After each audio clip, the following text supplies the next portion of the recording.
is my regular. I'm talking things for better now. Oh, things for better now.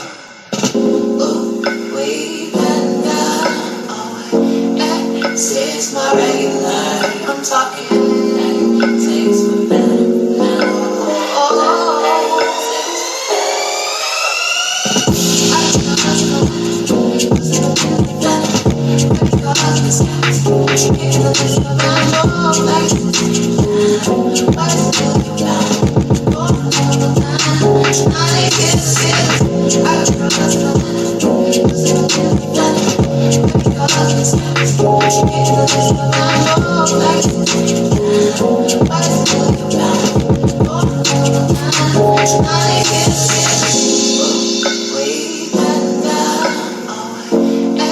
this is my regular. I'm talking things for better now. Oh, things for better now.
Ooh, we better. This is my regular. I'm talking things for better now. Oh,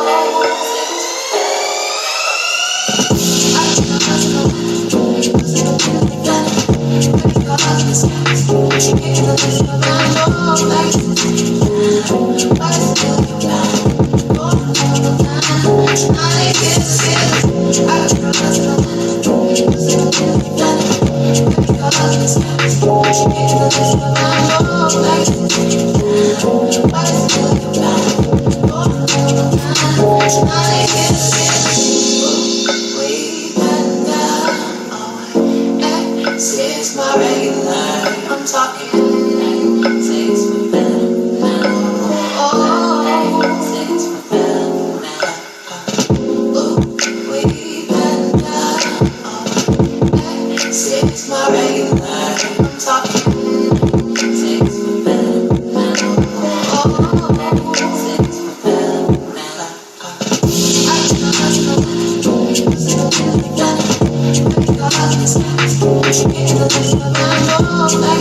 Way back now, says my regular.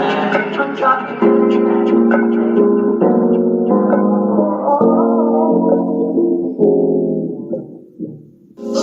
Way back now, says my regular. I'm talking. Takes my better now. Takes my better now. Way back now, says my regular. I'm talking. Takes my better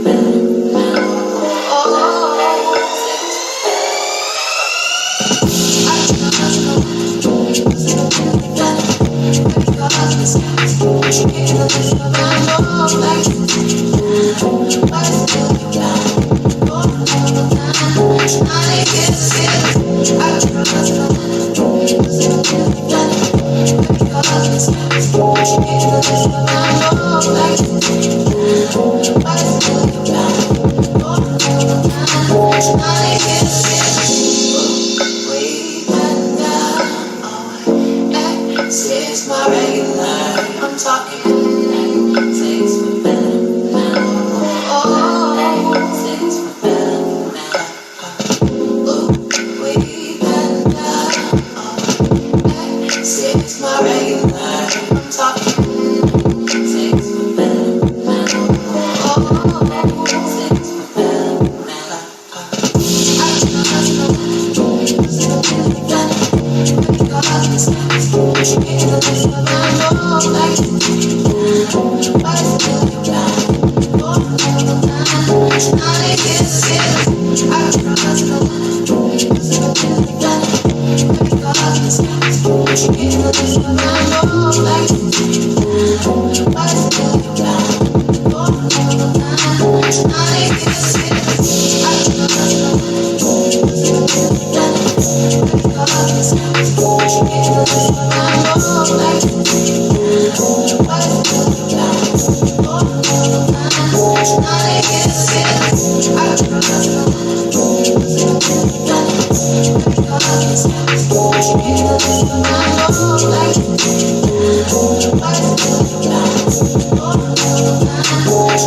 my better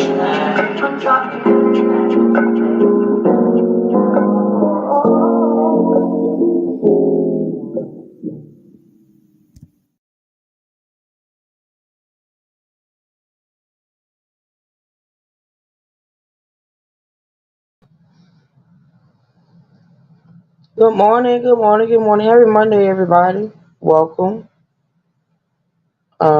Hold on a minute. Let me get to my comments. Y'all, please be sure to hit the like button on your way in if you don't mind. Thank you so very much. Okay. All right, y'all, give me a second. It's been a Monday. So let me get myself together. I had planned on coming on a little earlier, but it didn't work out that way. Never does. Okay. I'm gonna do a little roll call in a minute. Oh, okay. Let's see who has popped up. Petticoats.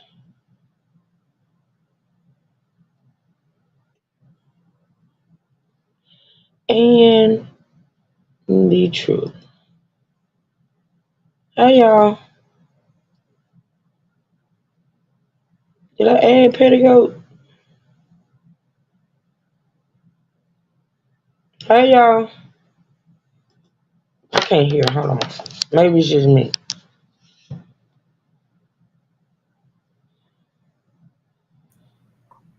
Oh, good morning. Good morning, everyone. Good morning. I was on mute. I thought I was talking. I was on mute. Oh, okay. Good morning. Good morning. Good morning. Good morning, good morning, good morning. Good morning. Good morning. Happy Monday, everybody. You late twice, but who's counting? I know, and then make it so bad. I'm already late, and then I got a phone call like right when I hit the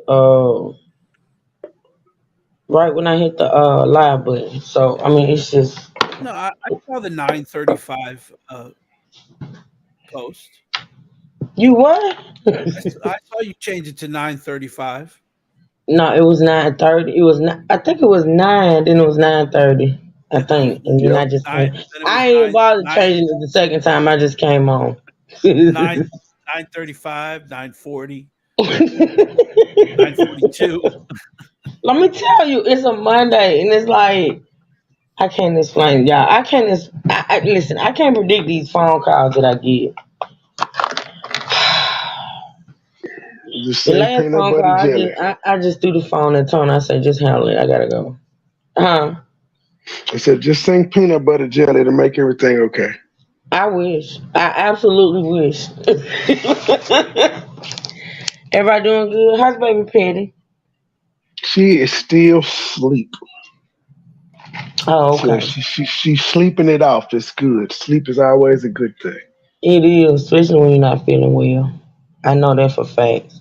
Good morning, Miss K. Good morning, E. Brooks. Good morning, Chatty. Good morning, Kim. I said Miss Carla. Good morning, Miss Carla. Hey, Raina. I think that's it for it. Oh, Nicole. Hey, Snow Cone. Hey, girl. Happy Monday, everybody. I hope everybody have a blessed, beautiful weekend. I did. I absolutely did. I was just exhausted. Trey, I see you went live last night. Now, before I actually laid to take my nap, which turned into overnight, you had nothing scheduled. I was like, what in the hell? Because I kept checking. Yeah, you ain't missed nothing. what, what had happened? Nothing. Oh, nothing. You ain't missed nothing. Just more of the same. Oh, okay. Well, I feel It's just, bad. it's, You know, I don't. I did it, check it was. though. You must have decided that one like it not. Did you decide Uh it huh. last minute? Yeah, that was when I was like, it's 9 o'clock. Let me schedule one. Oh yeah, 9 o'clock. I was in. Oh my gosh, I was gone. I thought I was just gonna take a nap, but it turned out to just sleep. Yeah. Let me put D Truth on solo because he has photos and images and things of that nature. Yeah, we're gonna. Hopefully, I'm gonna try my best to conclude Croft's Special Agent Croft's testimony today, so we can move to the next person. What's that? That's him. Oh, that's him. The day of. Yeah, this is 5 hours earlier, Mhm. and the right one is the murder scene. Mhm. That night, same day. Yep. That night, same day, he wore Mhm. this for the ride with Paul around the property, Mhm. and this is what he wore to call the police. Right. Right. Right. Right. Right. Which was a big. It was a big to do. The changing of the clothes or whatever. Let me I mean, pull up. it would have been something if he just said, "Well, I just took off the outer shirt, but you also changed your pants, sir." Mhm. Mhm. Now, to me, honestly, and I'm gonna be fair. I'm gonna try to be fair with this fool. Um, when I was working outside the home, because before I just um, you know, I was working outside the home. I would always get out of my work clothes when I got home. Well, of course, I worked in a hospital. Okay, so my first thing was I was snatching clothes off when I walked in the door, and this was before COVID. It's just something I did because I did work in the hospital all day, and I worked in the lab. So you know, and I wore scrubs, of course, and so taking off my clothes when I got home from work was one of the first things I did. But and a lot of people do that. Like a lot of people, like when they get out of work, they get out of their clothes. So I wouldn't have found it odd that he had changed clothes once he got out of work. But he went on the the excursion with Paul and what he wore to work. Now that you're right. You're right. So this is after he got off work. Remember, he said, "Well, I don't know what time I got off," but he went and drove around the property with Paul when he did get home. Mm-hmm. So he didn't So change he did all of into that in his this. work clothes. Right. Yeah, Right. he Right. went and rode around in his work clothes, and then for some reason, did he change that to go to sleep? Right. To lay on the couch allegedly. Yeah, Right. after dinner, which we know is not true because he was at the kennels. Right. Right. Ebros, I do miss working in the lab. It was a job that was um it was really, really easy and it paid well. I mean, one day I'll talk about my job in the lab and talk about what I did, but it was the one of the best jobs I had in the hospital because I did several things in my 20 something years and working in two hospitals throughout those 20 years. I did several things. I started off actually in the business office, which is basically, I dealt with registrations, pre-registrations, discharges, and insurance for years, and then I went and worked in the lab. But yeah, working in the lab, I miss it. I might even go back one day. I mean, I ain't dead. I ain't even old yet. I ain't at retirement age, but one day I may go back. I did work, and even if I did enjoy working in the lab. Um, One thing about it though, when I was working in the lab, now when you work in a lab at a hospital, it's total. Well, anywhere pretty much in the hospital, you have to have total confidentiality, right? So, like, I would see specimens or blood work or whatever coming through for somebody I knew, and knew they were being tested for certain things, but I couldn't never tell it. I couldn't tell it. I couldn't tell it. I had to keep it to myself. I knew a lot of things. I ain't gonna say a lot of things. I knew some things about some people that I knew, and I had to not know it. Just put it like that. So yeah, it was pretty. It was. I liked it. I did. So you never blurted out. Couldn't. I just absolutely couldn't. Mm. I couldn't. And after a while, like after a certain point, like when I first started, of course, it was like, ooh wee, I see this and I see that. But after a while, uh, after it was just like okay, it didn't fascinate me to see because I just got used to it, I guess. Yeah, I worked in one of the, well, two of the, we only have here, we got two major hospitals, then we got some little, other hospitals, but I worked in two of the major hospitals. So, um, a lot of people that I knew came through and got lab work and stuff, and I knew about people being tested for certain things, but I never could say anything about it, which was cool with me. It was fine. But we're gonna get into hopefully and conclude Mr. Croft's testimony and then get into the next witness, which is the next witness is I think he worked for he was his title is custodian of records and he worked for Verizon. So what I think he's gonna get into is like the whole The cell phone telephone. records. Yeah. Yeah. So let's get into it. We're gonna start back up where we start. We're gonna start back up where we ended on Friday because I think Saturday morning we got into some other things. So let's get into it, y'all. Let's get into it. Now remember when we left out, they had gone into recess, and now they're back with Mr. Croft. And I think, if I'm not mistaken, it's still the direct testimony, not cross examination yet. Okay, so here we go, y'all. Thanks to everybody that's here. I appreciate it so much. Please be sure to hit the like button and also feel free to support the channel. Happy Monday, everybody. It is Monday, beginning of a new week. Okay, hey, Missy Lou. Let me see anybody else. Hey, Heathen. Hey, Miss Lynn. Good morning. All right, y'all. in the gun room when we came up there with John? I can't remember exactly when y'all came, but probably. Okay, what they're doing right now is continuing to listen to one of the initial interviews he had with the police.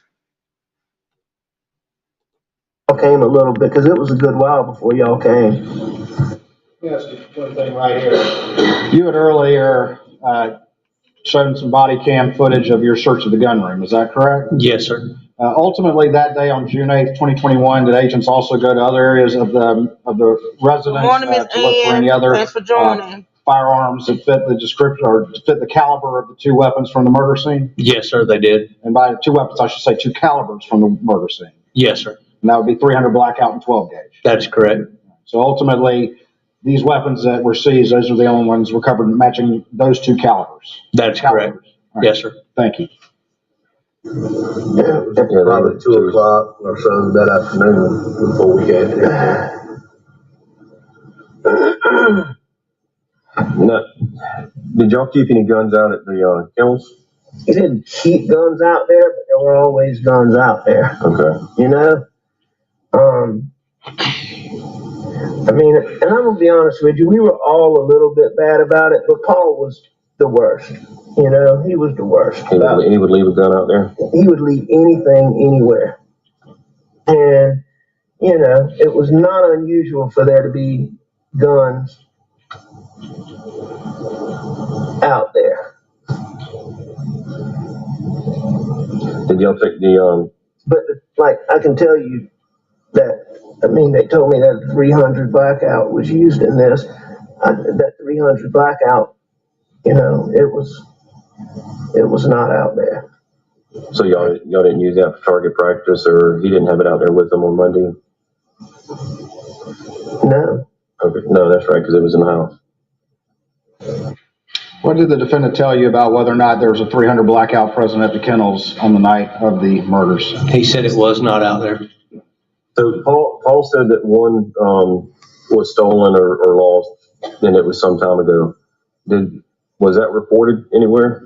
It wasn't officially reported because I wasn't totally convinced it was stolen. Okay. You know, as opposed to lost. But I mean, you know, there were people told about it. Yeah. I know that I told John Bedingfield about it. I know that I told some other local officers about it, you know, just in case it turned up in a drug thing. Okay. But I didn't do an official report. Okay.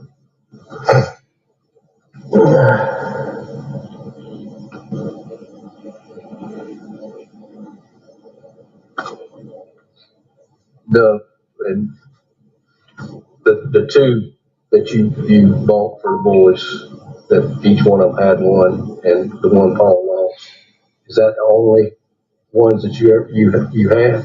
Well, I'm gonna Good tell morning, you this. little baby. I thought that Paul got another one replaced, but Buster said we didn't. But I was certain that we did.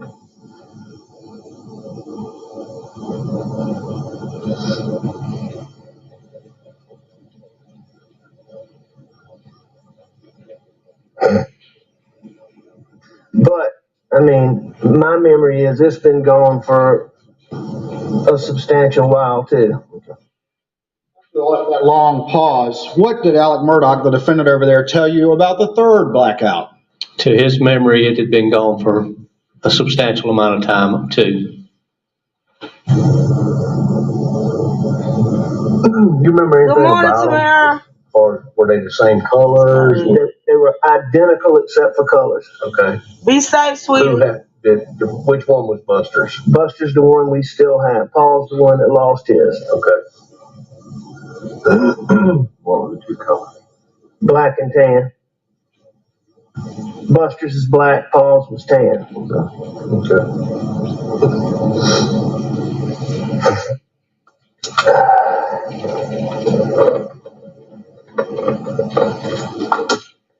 And you say you thought you replaced it after he lost it. I'm all but Buster says you didn't. I believe that we did. Okay. I mean, there'll be a record of that, won't it? Should be, yes, sir. I know we replaced it.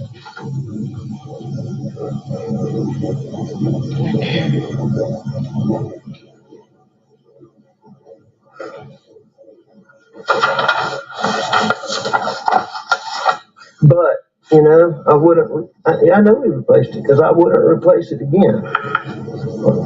Maybe I just think that now, I don't know. But I'm certain we replaced it.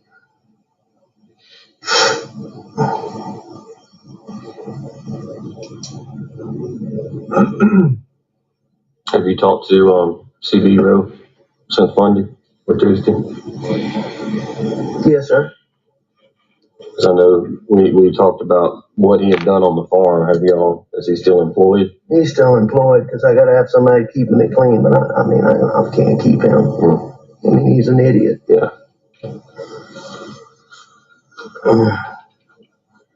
And, you know, I told you, I don't know why that story seemed important to me the other night. Yeah. I really can't see CB Rowe doing, I just can't. I really do not believe that. Well, it's an odd story. It's a messed up story.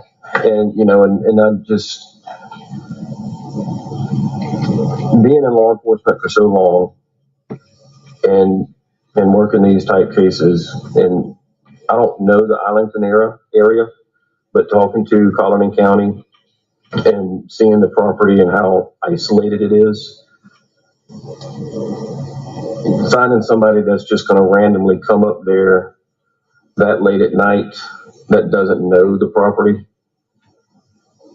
you know, so of course I have to look within and then start working my way out. So you feel like it's not random. You feel like it's intentional. I mean, planned. I don't know what to feel right now. And I hate to say that. I don't know what to feel right now. So do y'all have any good clues? All of the evidence that we collected Tuesday morning, and we collected additional evidence on Tuesday afternoon. They've collected evidence at autopsy today. So we're trying to put a rush on that to get an answer quick, and hoping that's going to tell us something. By evidence, I mean, is it things you think are going to be helpful? Well, I mean, the shot shells out there, the casings, the DNA swabs that we took from the door handle to see if anybody touched the door handles, any other places that we think somebody may have touched while they were out there. You know, we're trying to collect DNA from that and analyze that. Which at the conclusion of this, what I'm going to also ask is that we get a buccal swab, a DNA swab from you. Your DNA is going to be there, but we need to eliminate it once it's developed.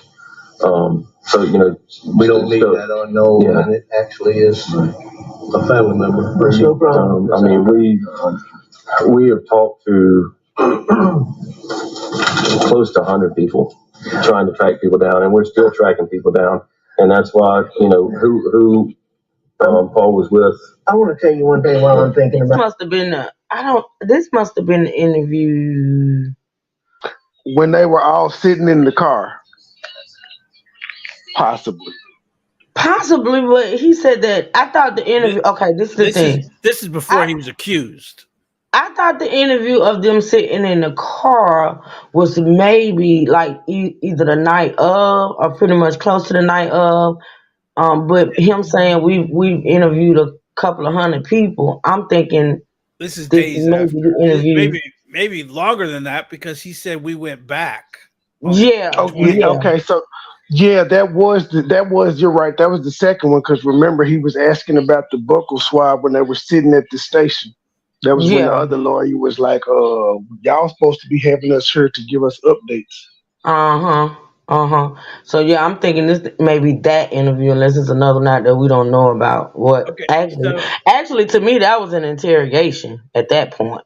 So he accused 2 other people. Mm-hmm. Chris Edward Smith, I believe, is the guy, his cousin that shot him, that was supposed to shoot him. Mm-hmm. Was his cousin the Curtis? Yeah, he supposedly hired to shoot him. Yeah. Well, he got named as people that as someone of interest. Maybe that's why he's hiring him to shoot him. Yeah, and then he shot him before this. Oh, okay. And then this no, wait a minute. I don't think no, so. you're right. This is after. Was he shot after? I'm going to check the timeline. But they also say an unnamed Murdoch groundskeeper was also. Yeah, he talked about that groundskeeper. Yeah, That's the man that he said had gotten in trouble with the black folk or doing something to the black folk, I think. Yeah, he had beat him or something. He was an ex-racist or something. Yeah, he was just naming people at this point. He was just all over the damn place.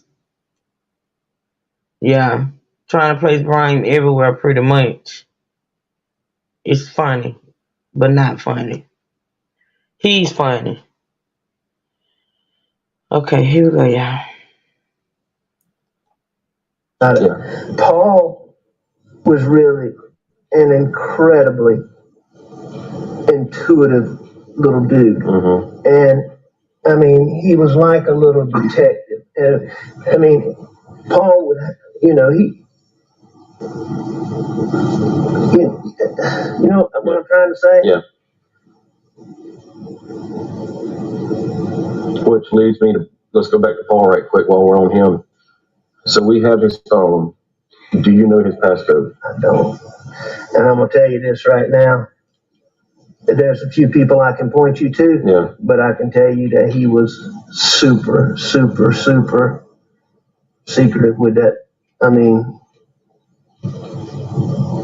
cell phone. I asked his brother if he knew it. Did the ones that they got the other day didn't?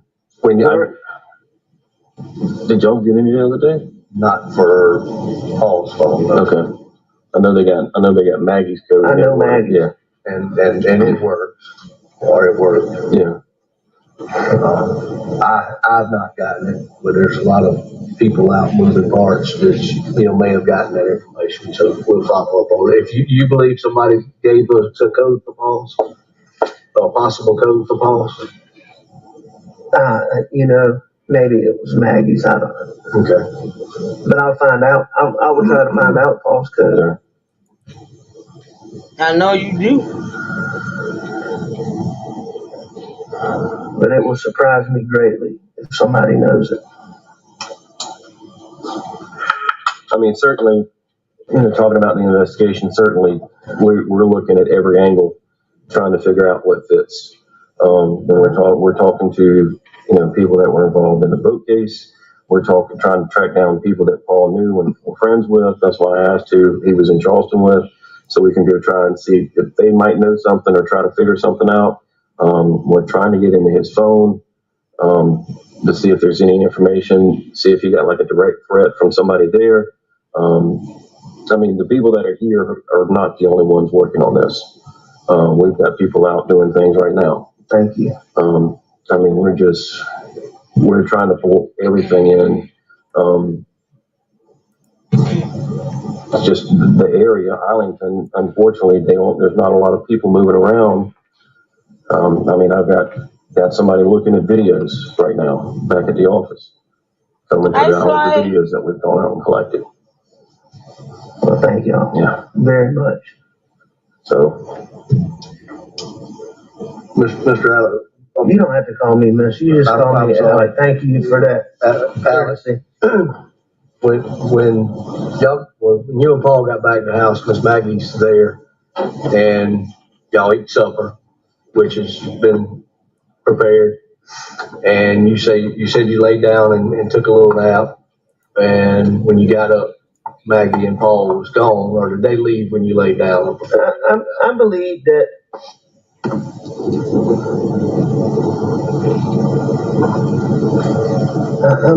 I'm not sure. But they weren't there when you woke up around the 9 o'clock mark or so when you made the call to Maggie to let her know you was going to your No, nobody was in that house when I left.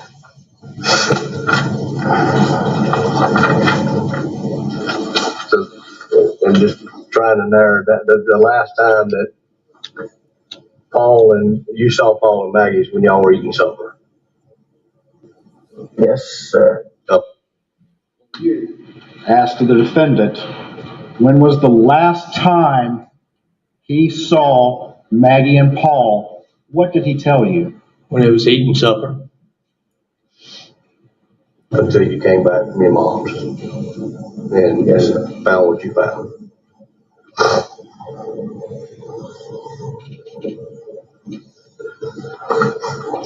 Yeah, Alex probably told you all this.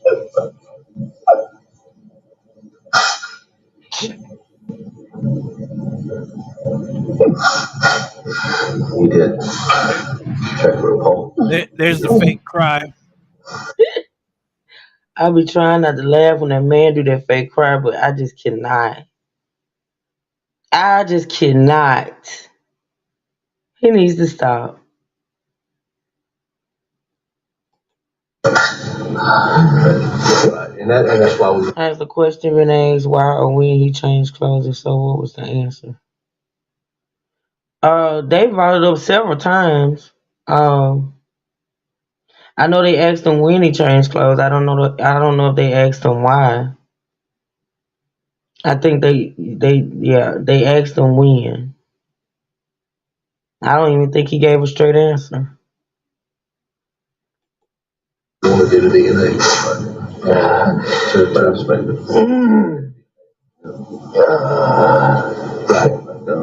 Right. Don't know. Yes. When you tried to turn Paul over, do you know if you tried to turn him like towards the kennels or away from the kennels and his phone fell out? Away. I think I turned him away. Okay. Was he left-handed or right-handed? He was right-handed. Where did he normally keep his phone? Usually in his hand.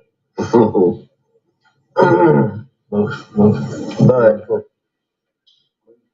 The defendant was asked during this interview where Paul normally kept his phone. What did he say? Usually in his hand. it was always on him. Pocket, hand, truck.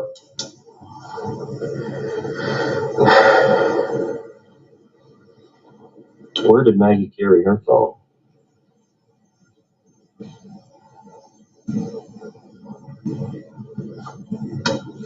Anywhere she could? Yes, sir.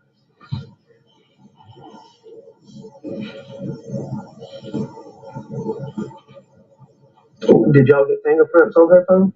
I haven't gotten that back yet.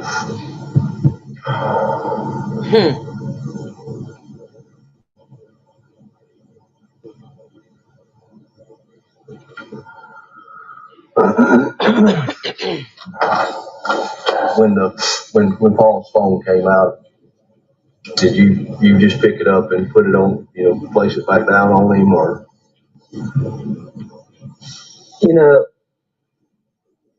Yeah, I did not try to open it or anything. I don't know how I had in my mind that I needed to not mess anything up. I had that,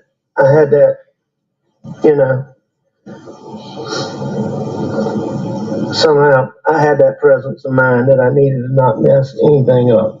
And so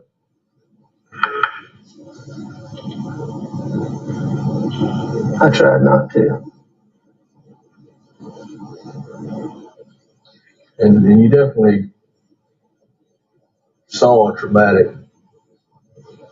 picture, and I know it's not hard, or not easy. I know it's hard.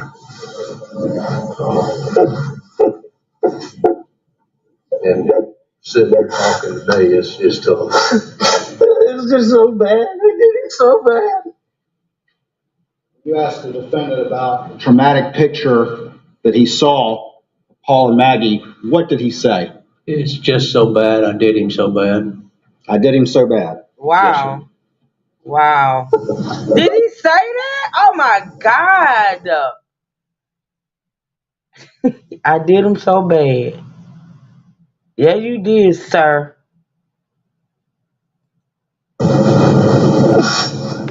Such a good boy, too. I'm sorry, go ahead. But the little things that we've kind of I understand is necessary so that we can get a little better picture as to to what may have happened. Well, I just thank y'all for everything, my in-laws, my parents, my in-laws, I would like somebody to update me or my brother or somebody so that I can tell them as y'all discover things. Unless there's some reason y'all don't do that. Well, I mean, they just have so many questions. I understand, and I mean, they may even, well, no, they don't. well, I mean, Right, Fawn. He's a I know man. Maggie's mother just had a knee replacement. How was their health overall, other than that? They're ailing a little bit. They're getting on up there. Daddy has some neuropathy, but I mean, they're in good physical health. They're in good, their fortitude is good. They're just, they're just getting age on them, Yes, sir. Are they in Somerville or are they at the house on Moselle? No, they live in Somerville. Okay. But they're here now. Oh, they're here in this house? No, they're in Moselle. Okay. Because I'll go by and speak with them and meet with them. If you think that would help. I think that would help a tremendous amount if you would just be willing just to sit down and let them. Hearing from me and John Marvin and Danny and whoever, what little tidbits y'all get, I think it would give them peace of mind to know that y'all got a team of people out there on it. Yes, sir. And just to really have something, a tangible person instead of being told.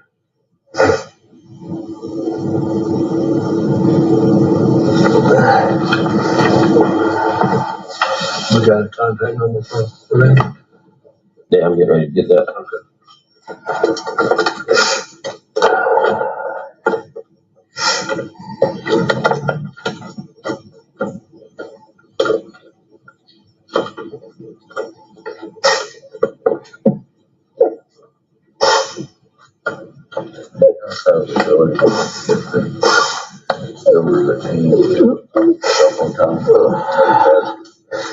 I'm so sorry. And I know y'all have the phone, y'all can then tell me that the tower itself. Yeah, Mom and Dad are just such good people. They're just Do all wonderful that, some of the people. other guys are back, Love her so much, and everybody that can do it really would make them feel good.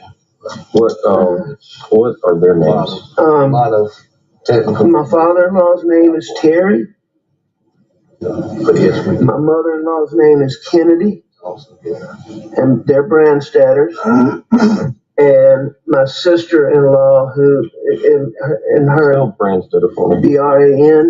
BRANSTETTER, and then my sister-in-law, who was closest to Maggie in the whole world, is Marion Proctor. And her husband is Bart Proctor. And they live in Charleston. Do you have a contact number for any? I know their numbers. Okay. 843. Your Honor, at this time, I'm going to video with consent of the defense, just so that number is not broadcast. Yes, Your Honor, we agree.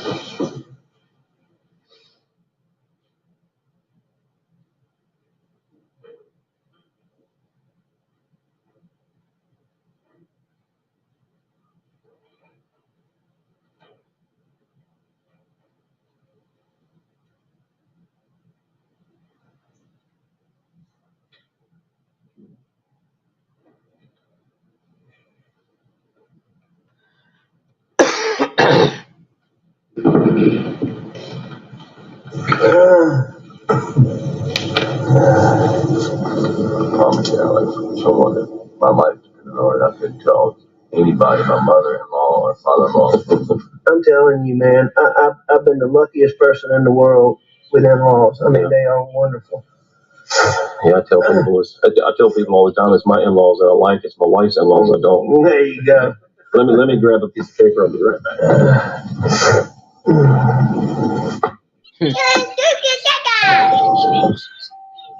Truth, she said goo goo gaga. She said what? She said truth, goo goo gaga. Same to you, baby daddy. She said same to you. Not goo goo gaga. Not goo goo gaga. that's what Mr. Murdoch sound like talking, baby Peter. Goo goo gaga. You said what? Goo goo gaga, daddy. I don't know baby talk.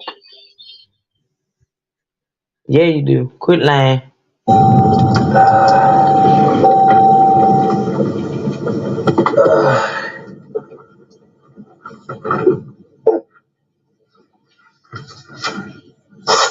Here's Will's Chapman's number.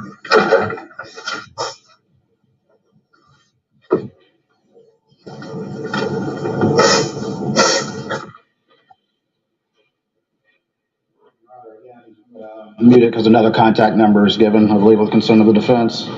Yes, Your Honor.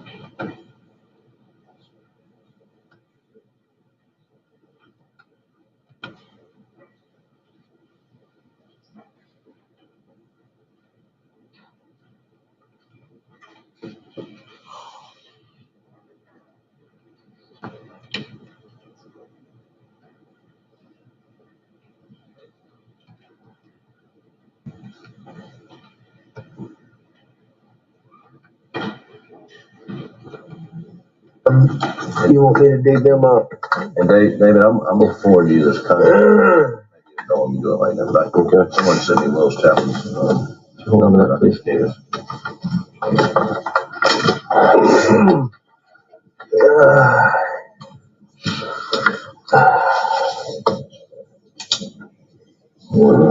Contract. Yeah, I think it's just a phone number. Yeah, all I got was a phone number.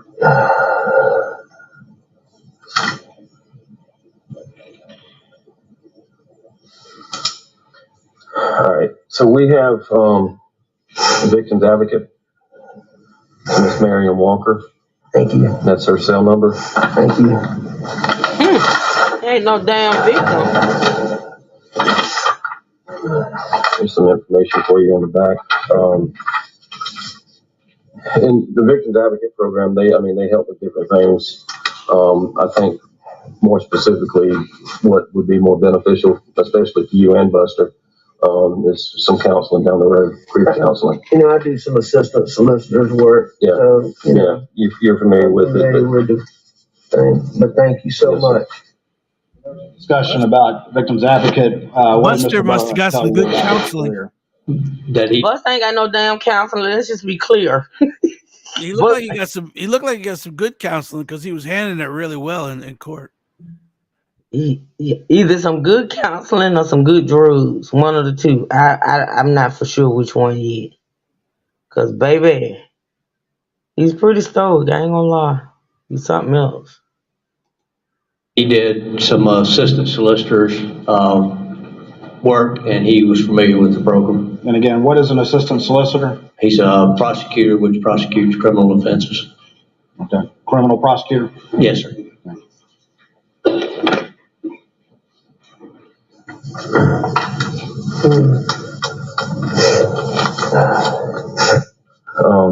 I know y'all planned out the funeral today. When is the funeral? Tomorrow. Yes, sir. Okay.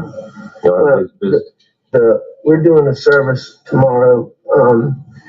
Maggie and Paul aren't going to be ready until next week.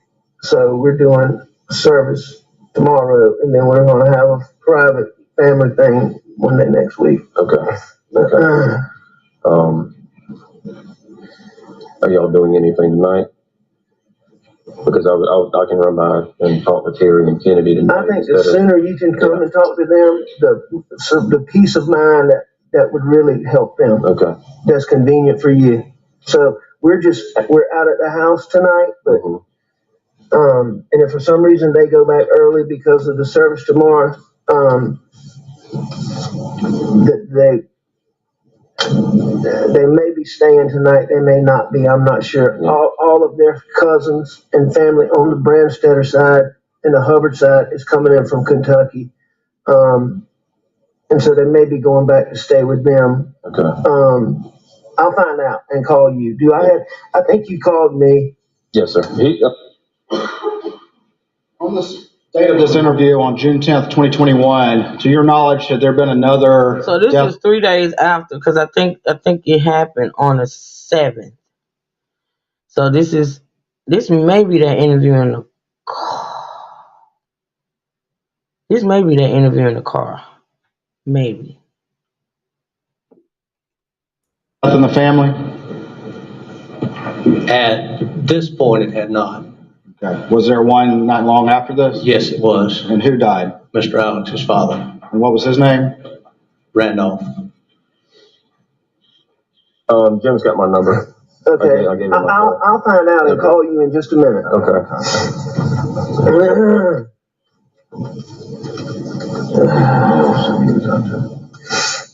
Good.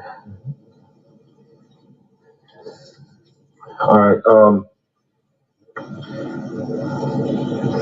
Do you have any other questions that I might be able to answer right now that we hadn't gone over? No, sir. As soon as I get something, and if it's okay with you, John Marvin asked me to go through him. That's fine. So I'm not bothering you in case you're doing something. What time is the service tomorrow? 12 o'clock, Okay. Where is that going to be? Hampton, What, at the church or? Graveside. Okay. So if I get something around that time, I won't He bother you. said Graveside? Is that what he said? Because I thought I heard him say that bottles are not going to be. Maybe he talking about his daddy. I'm No, confused. he said there's a memorial service tomorrow. But why would it be Graveside? Did he say Graveside? No, I don't think he said graveside. Okay. I think he mentioned, and then the graveside funeral, and I don't think he answered. Oh, okay. I'll wait 1:30 and. If you get anything important, you can call me anytime. Okay. Anytime. Yeah, he want to know everything. Everything. Are y'all going to publicize the service, or is it just going to be for family and friends? No, sir. It's going to be, it's going to be open, but I got TC and those making sure I don't want any press anywhere near. Yeah. So, They don't deserve to be near. they're going to make sure, in the town of Hampton that, there's no press. Okay.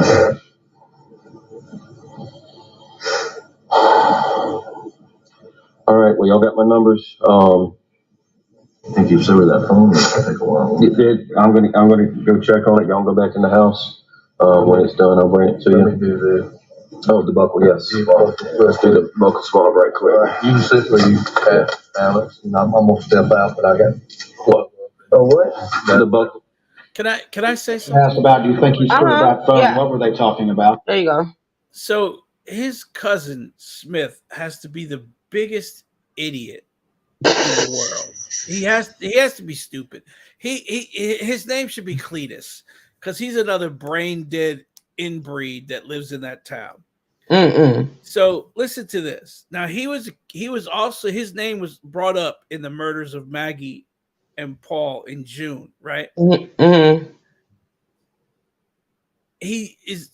He's also the one that Alex tried to get to shoot him in September.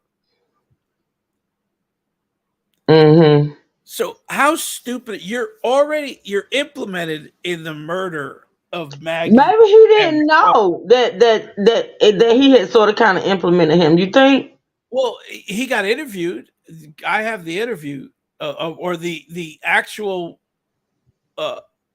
Alex's lawyers putting in that it could have been him. Right. So basically, but here's the scenario that I come up But with. let me say this though, the truth. If that dude, when it came to shooting him or allegedly shooting him, he said he never did. He said And Alex did it. yeah, I may need to find that. He said that Alex called him. He supposedly had broken down on the side of the road, and Murdoch called him to help him. And then when he got there, that's when he sort of kind of asked him to shoot him or whatever. He said he never did. He said he ended up leaving. So let me tell you, if this had so one of two things. Hmm. If he really was meant to kill him, he would also be implicated in Maggie and Paul's death. Hmm. So if he had killed Alex, then he would also be implicated in Maggie and Paul's death, which Hmm. means that the insurance money would be free and easy to go out. And to bust him. And that's why So Alex, when yes. Alex got busted in doing that, Mhm. that's what he said he was trying to do. Make it where the insurance money would go to Yes. Buster. But Hmm. the other scenario is that he just tried to implement that he tried to kill That's me. what I think it is.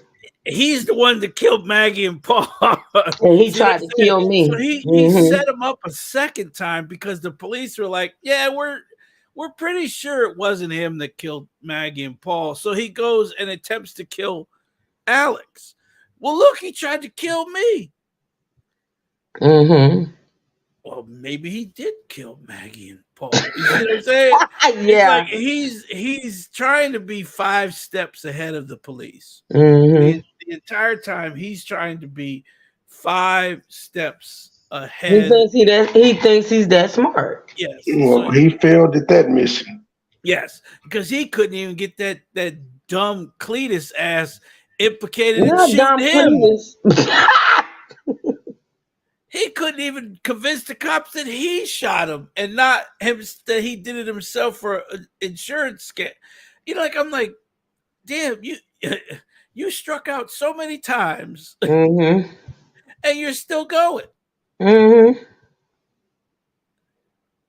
And I do believe this is days after because only what I'm saying is because he said, "Oh, well, that was much later that they came by the house to look at the gun room."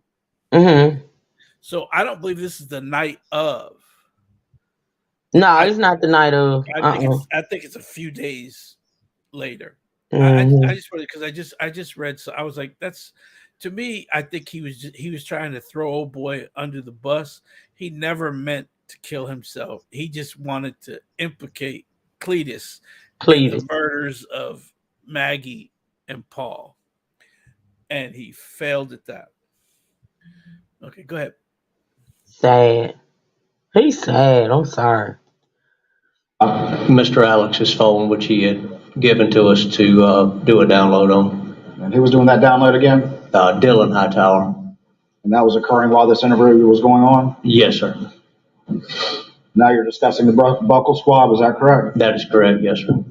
That's anything. The buckle swab, yeah. Do I need to spit out my tobacco? It might be better. Yeah.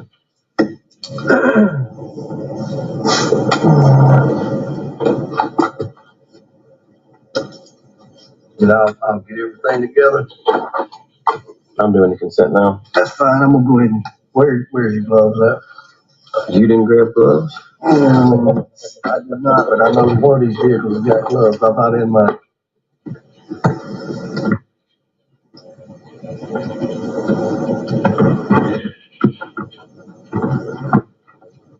For the record, at this point in the video, we're at 1 hour and 2 minutes.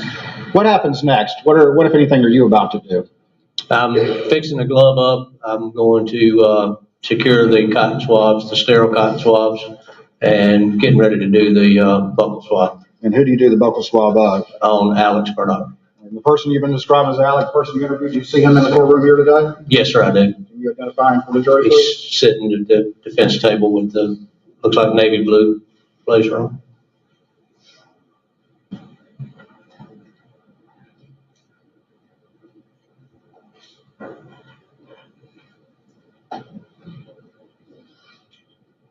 All right, can the record reflect he's identified the defendant? Thank you. I'm going to show you real quick what's been marked as State's Exhibit 157 and see if you recognize that.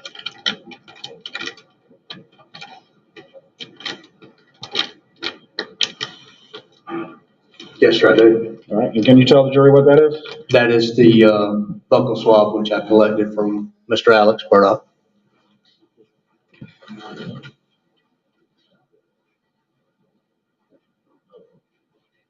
Your Honor, this time I would offer State's 157 into evidence, I believe, without objection.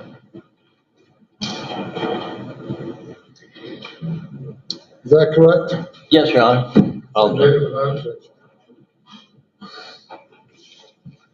This is the buckle swab you took that day that's on the video? Yes, sir, it is. After that, where did that buckle swab go? It was turned over to crime scene and went to the lab for testing. And is that general practice with any sort of evidence like this to secure it from any tampering while it's turned over to crime scene? Yes, sir, it is. And the writing on the back of this evidence slip, whose writing is that? That would be David Owen, and he collected by Jeff Croft. Yeah, thank you.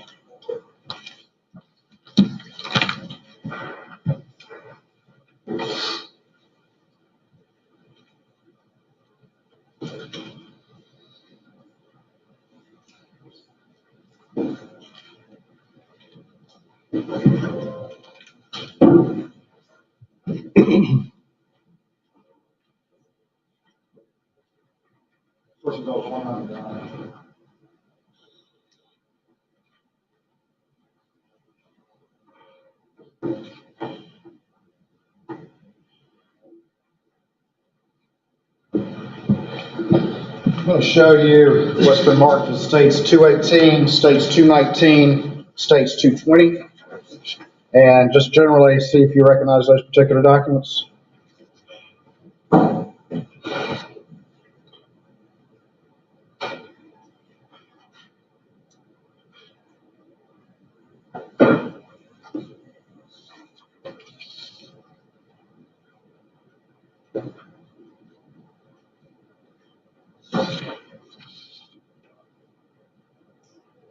Yes, sir, I do. And generally, what are those? Property receipts for items that were seized during the searches at the residence. That you previously described to this jury? Yes, sir. Firearms evidence and the like? That's correct. Your Honor, this time the state would move 218, 219, and 220 into evidence, I believe, without objection. Submitted. There.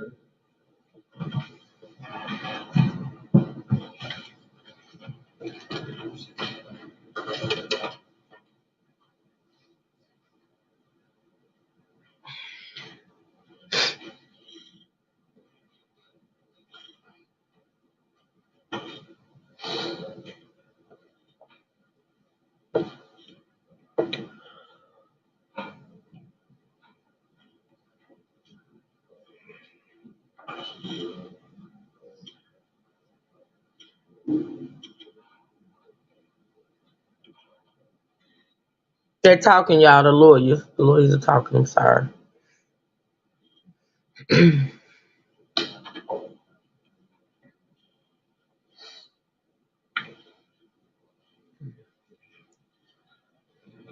All right, I'm going to show you what's been marked as State's Exhibit 156, and I'm going to get you to pull out your, in fact, though, if the clerk, y'all have a pair of scissors I can borrow real quick?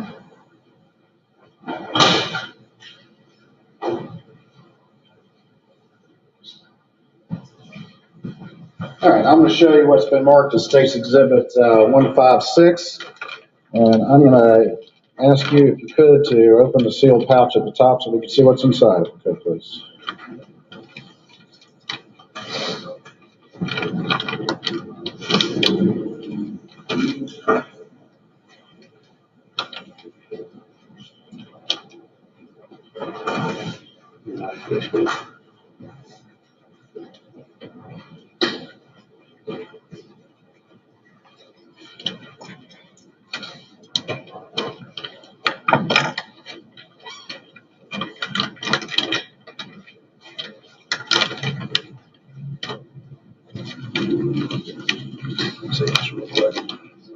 and kill me with this evidence, boy. It's,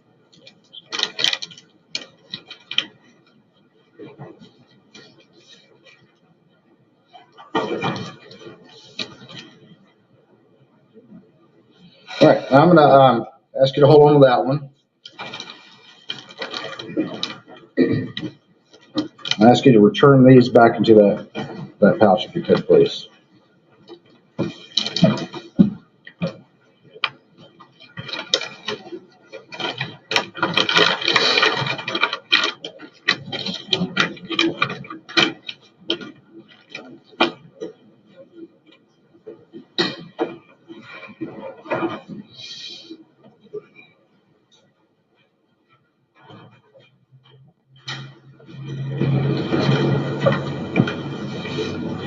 All right, I'm gonna put 156 on this particular exhibit, and can you tell the jury if you recognize what that is, please?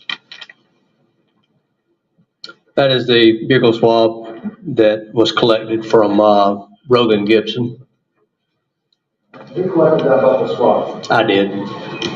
Did Rogan consent to that buckle swab? He did. And did you secure it from any tampering and turn it over to crime scene? Yes, sir. Your Honor, this time I would move states 156 into evidence, I believe without objection. No objection. You're admitted, or it's admitted without objection.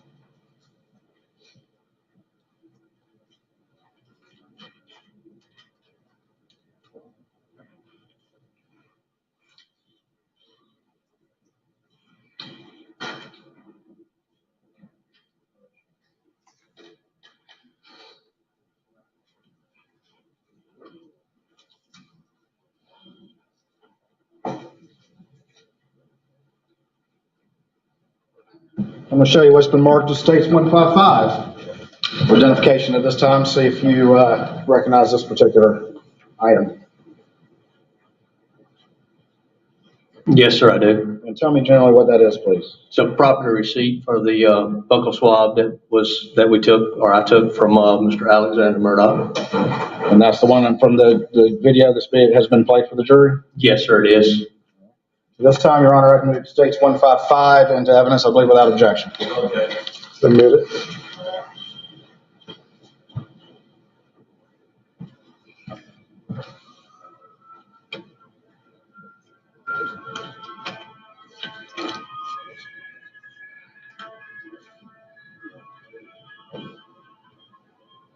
Court's indulgence, 1 moment. About that.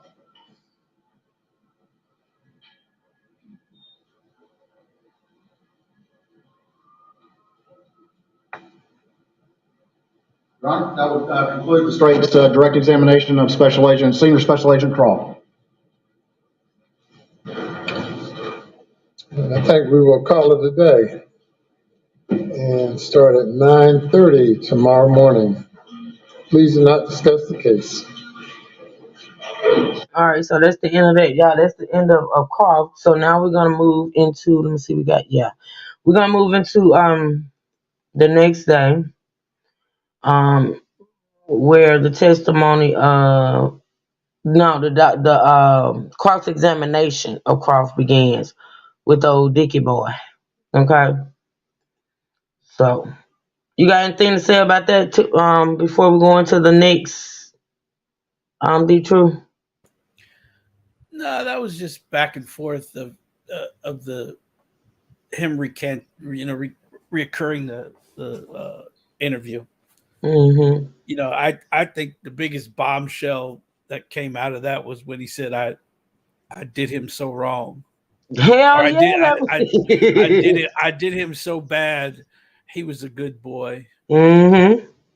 That was a mess. Well, again, that's why if you keep talking, you're gonna slip. You're gonna say something. He taught a little bit too much for him to be a lawyer. Yeah, I mean, but I to think be that a stems lawyer. from Yeah. I think that stems from him thinking he just know it all and he was gonna be able to pull this off. He really thought he was gonna be able to pull it off, honestly. So, my God. Okay. He still got appeal. I guess. All right, so let's get into the cross-examination. Their gun in that area. Hold on, y'all. We'll try to start. 12 gauge, what believed to be. Okay, here we go.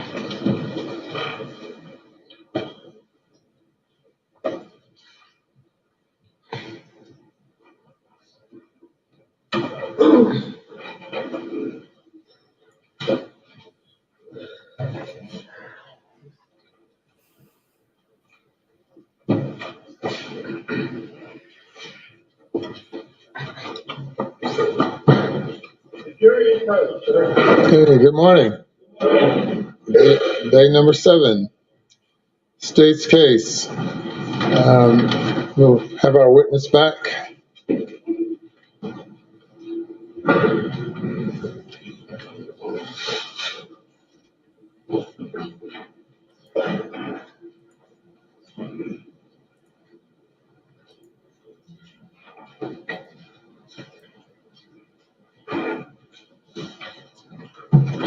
I remind you, you're still under oath. Yes, sir. Cross-examination. Mr. Griffin. Good morning, Agent Croft. Good morning, sir. On June 8th, I understood that was your first involvement in this case. Is that correct? Yes, sir, that is correct. And you went to Moselle on the morning of the June 8th?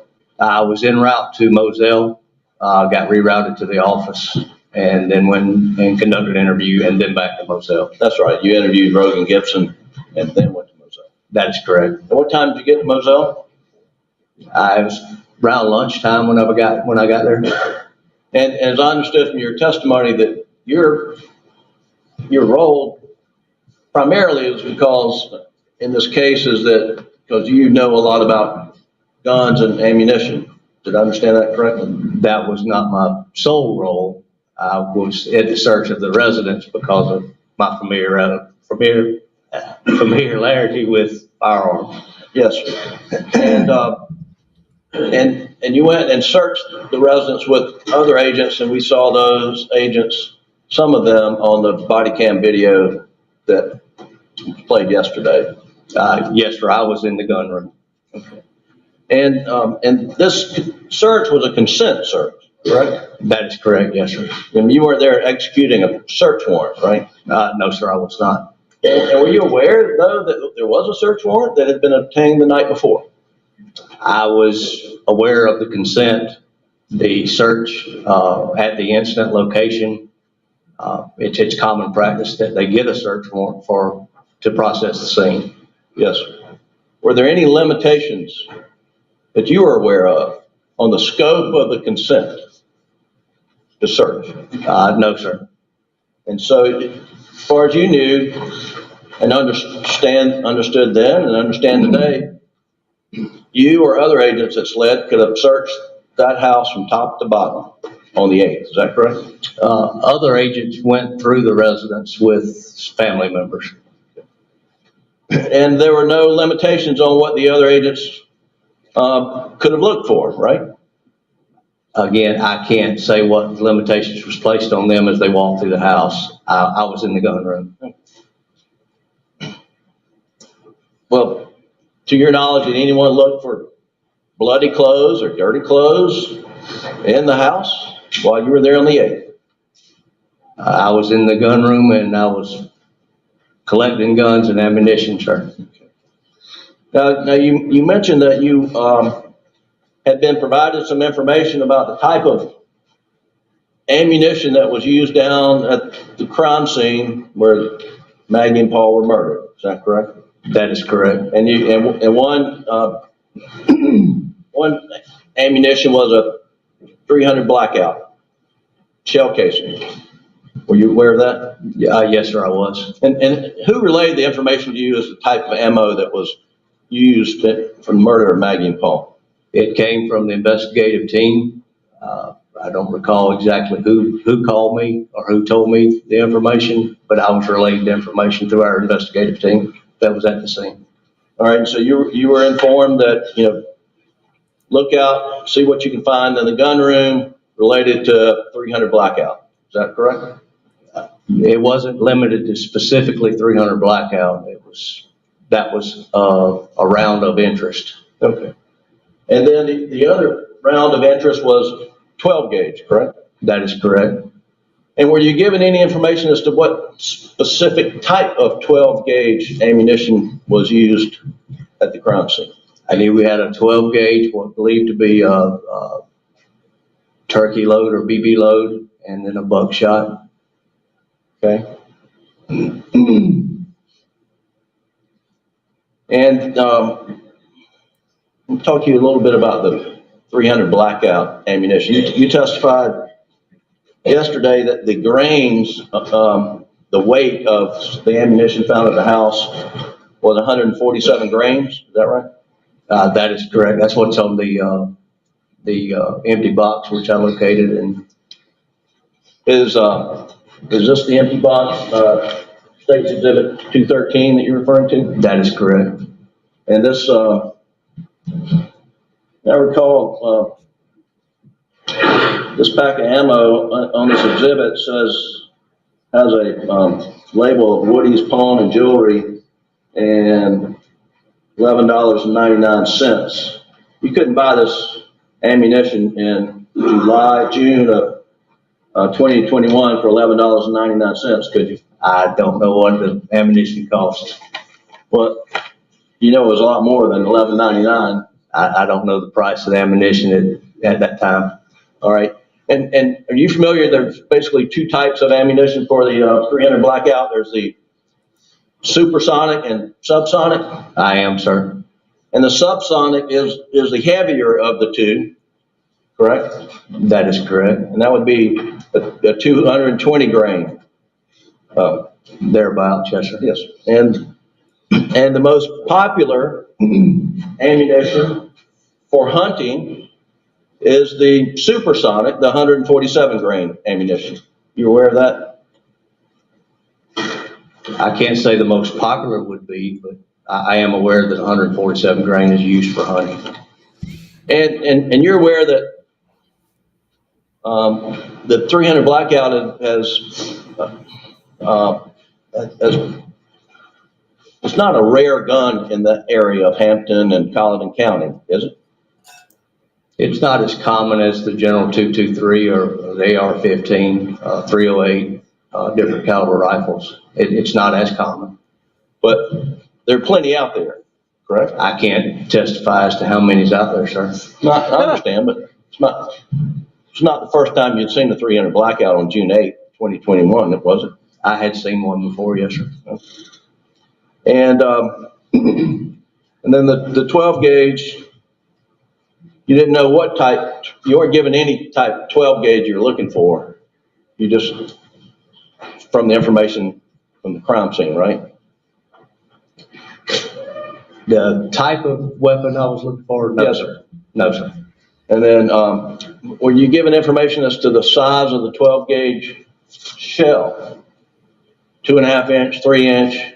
It was, I was given a 3-inch Magnum was what I was given. And that was on the buckshot?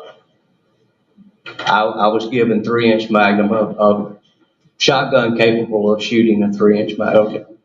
Now, and we're gonna get to some of these shotguns here in a minute, but that, the Browning Light doesn't even shoot a 3-inch shell, does it? It does not. 2 3/4 what it shoots. Right. And yet you seized it? I secured it, yes, sir. And you brought it here to the courtroom and introduced it in this case. I did, sir. Yeah. A gun that couldn't even fire the bullet that killed Paul, right? It did not fire the rounds that was located at the scene. Right. In fact, none of the shotguns that you brought yesterday, according to the ballistic report, your lab analysis, fired the shots that killed Paul, correct? I do not have the lab report in front of me. Well, you certainly know that after June 8th, SLED was diving in ponds and waterways looking for the murder weapons. Isn't that correct? We were diving, looking for potential evidence from the scene. Have you ever found the murder weapons? You know? Objection, Your Honor. That's outside the scope of his knowledge. Objections overruled. Not that I'm aware of, sir.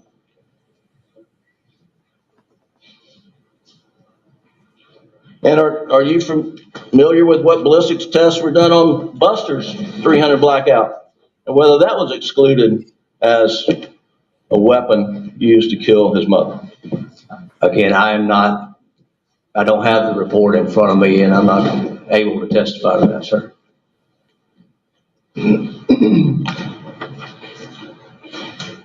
And you brought these empty turkey load, exhibit 214, I believe, brought these into evidence, the box of turkey shells? That is the boxes I collected, yes, sir. And these were empty? Yes, sir, they were. And these were found in the trash can? Yes, sir. They were found in a trash bag, yes, sir. Okay. And you, let's see. Exhibit, the other end has exhibit number. Exhibit 90 is the Browning Auto 5 Light 12 gauge, which we already talked about, wouldn't even hold a 3-inch shell, but there was no shells, no ammo in the Browning weapon, which is exhibit 90 you brought to court, right? There was no rounds in that weapon. When you seized it on the 8th, no rounds in it, right? That is correct, yes. All right.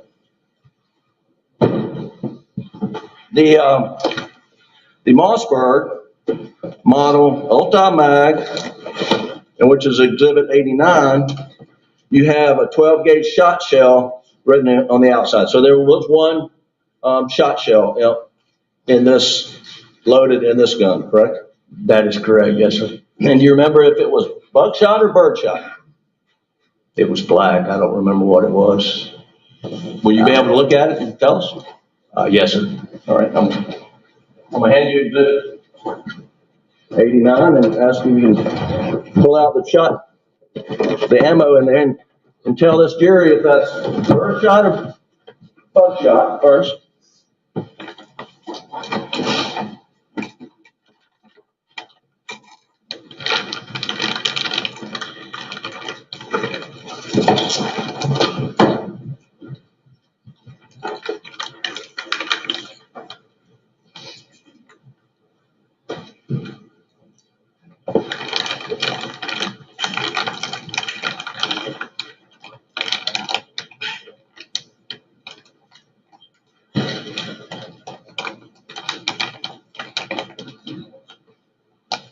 It is a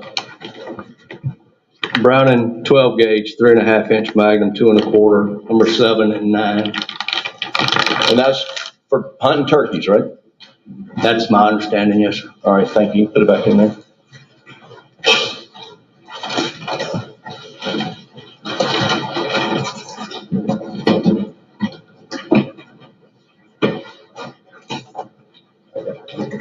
This is not closer.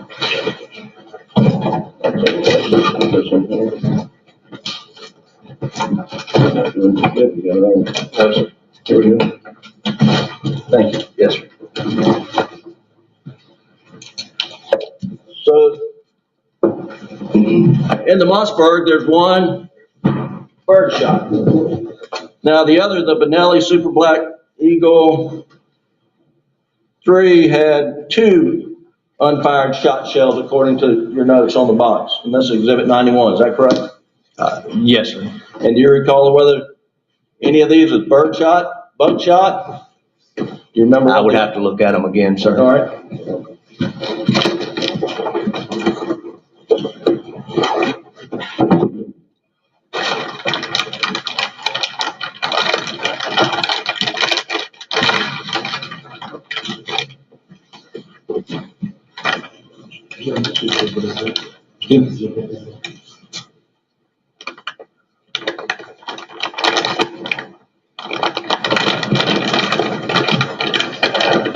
That was exhibit 91 for the record.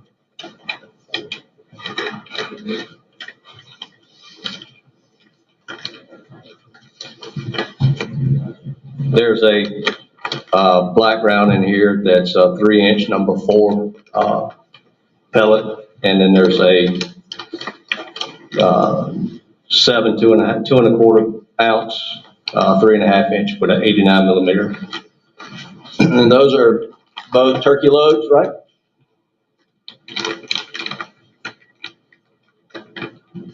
It could be used for turkey, yes, sir. Well, let's just be clear. Neither one of those are buckshot, correct? No, sir. Thank you.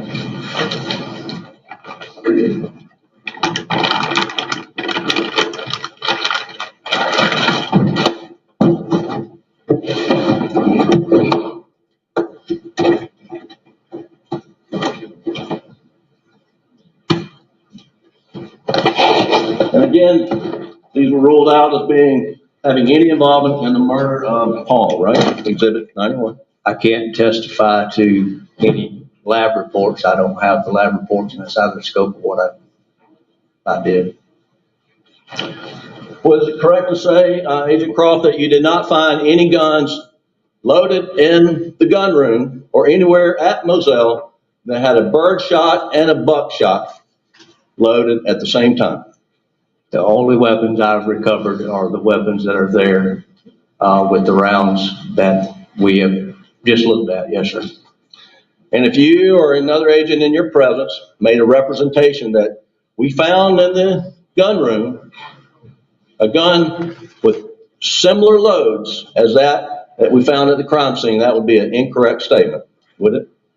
I don't think it would be incorrect to say that there was guns were loaded in a similar fashion using two different types of ammunition, two different loads. Well, there's no buckshot in any of the two guns that you found loaded, correct? Not when we collected them, no, sir. And the turkey loads or the bird loads that we just looked at, those the pellets and those are lead, are they not? I would have to look at the actual box that it came in or the pellets that are in it. Some of them are steel. I'm not sure. So do you know the difference between the steel and lead? Do I know the difference? Yeah. And what's the difference? Why would you have steel versus lead? Steel shot is used a lot in waterfowl hunting, that type of stuff. Lead shot is used for normal everyday rabbit, squirrel, dove. Well, we do have some boxes here, 214. Can you tell us whether this is lead or steel?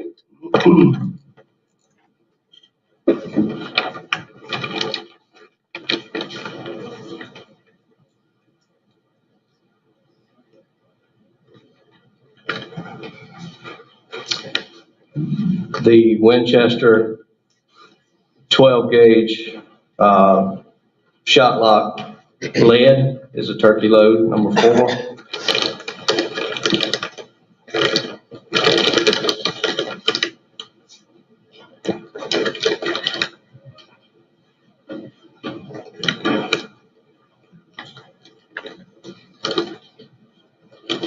The Browning box, I do not see it indicated on the box what the ball is or the pellets are. Well, let me ask you, is there a turkey on the face of that box? There is a turkey on the face of the box. Yes. Oh, Lord. And is turkey a waterfowl bird or land bird? Turkey is a land bird, sure.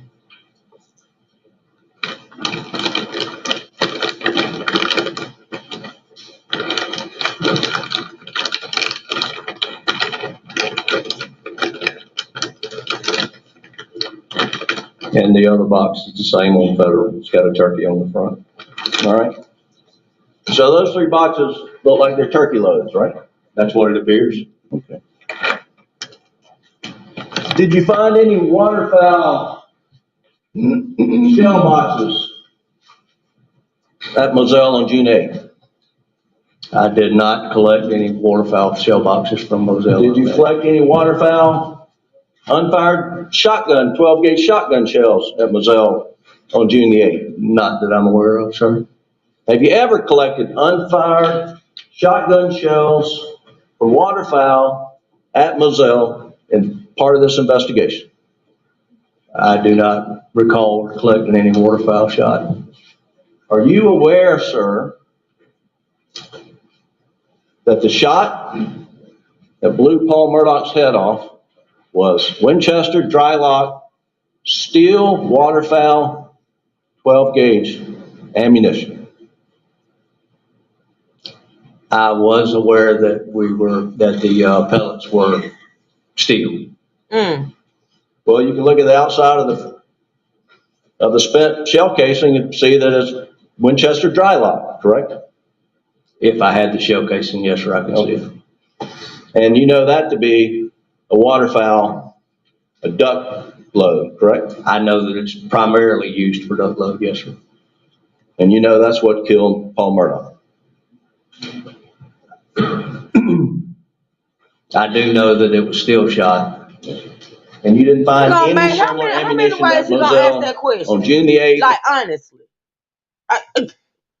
Okay. Because he's trying to show that you guys until he gets an answer that suffices him. He's trying to trap him. Yeah, he wants him to say that no, we did not find the ammunition that killed Paul in the house. Now, what's on the screen right now is the two ammunitions. Mm-hmm. So that he's talking about. Mm-hmm. So that's why there's two different color down here, and the red is the turkey load, I believe. Let me. I got a picture of it here. Yeah. So the red is the turkey load, which is steel. Mm-hmm. And now the buckshot, which I believe is the black one, that's what hit Paul in the chest, which did not kill him, from what they're saying. The shot to the head is what killed Paul. So he was not. Didn't the shot from the head come first or no? No, the shot in the chest came first. Wow. Okay. The second one was to the head. Mm-hmm. And they believe he was either on his way down or had turned away. Remember, he fell face down on his hands. I don't care what they say. If he was shot point blank range with them buckshots, he was dead. In the chest, he was dead.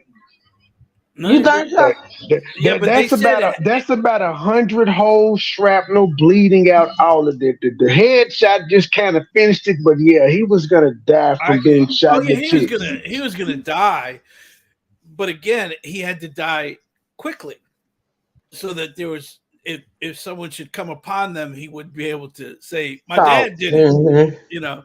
So the buckshot. Now, here's the thing: that it was such a close range that there's a hole in his chest, right above his right nipple, and buckshot also hit his arm, a spray in his arm. So that's how close he was. There's only two shots. So the buckshot hit him in the chest, and some sprayed off and hit him in the arm also, in the right arm, which is only a couple inches away. And then the turkey load was to the back of the head. Let me see. I have Paul's autopsy picture.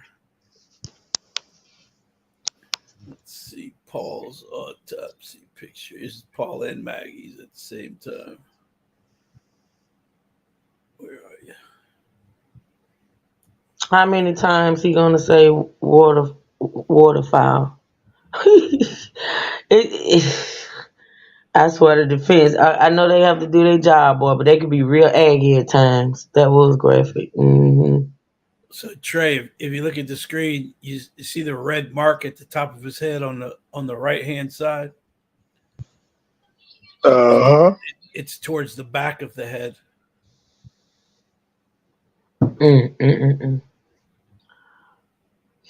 All right, here we go. Or any time after that, correct? I did not, sir.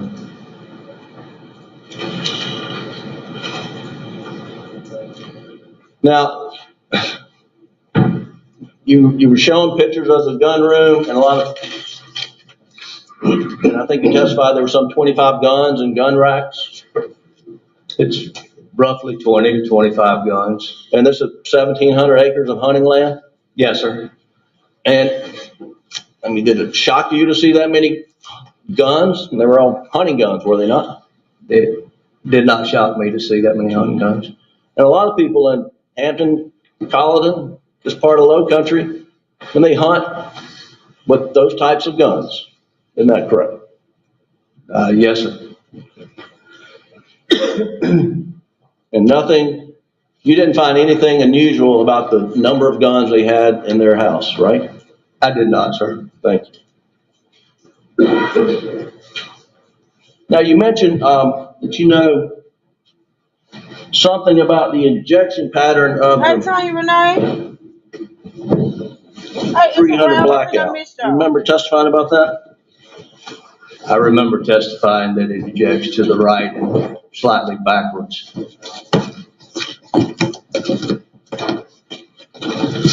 And I'm gonna let you take it out. I'm a city boy. May I stand? Yeah, yes, sir, please. Do you mind, y'all? Just stand. Thank you.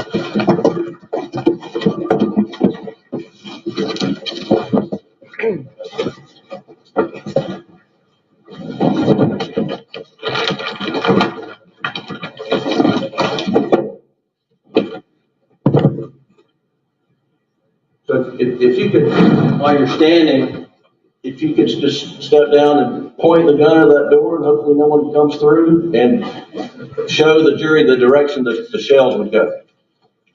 Can I point it up further? Well, that would be great. That's probably safe. Told you I was a city boy. The rounds would be ejected from this side across would be my right shoulder. Okay. And so, and this is semi-automatic, I mean, you have to pull the trigger each time, is that right? That is correct, sir. And every time you pull the trigger, it shoots a shell, ejects off toward your right shoulder, toward the rear, right? As long as there's ammunition in the magazine. And how far does it go before it lands, roughly? I can't answer that, sir. Foot, 2 feet, 3 feet? I can't testify He to just how said he far can't an answer. ejected shell's gonna expend from the Okay. weapon. Can you put it back, please? Yes, sir.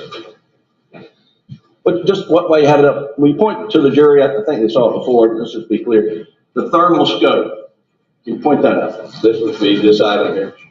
And you've got to charge that, right? That's sort of you've got to plug it in, battery operated of some sort? It would have some sort of power. I don't know if it's a rechargeable battery or batteries that has to be replaced. Okay. And the thermal scope is for hunting at night, is that right? It could be used for hunting at night, yes, sir. Regular scope To pick up infrared, it's heat sensitive. It's kind of hard to hunt at night with a regular scope. Because it doesn't pick up. Scope and light would work, but this is also used. Yeah. Okay. All right, thank you. Yes, sir.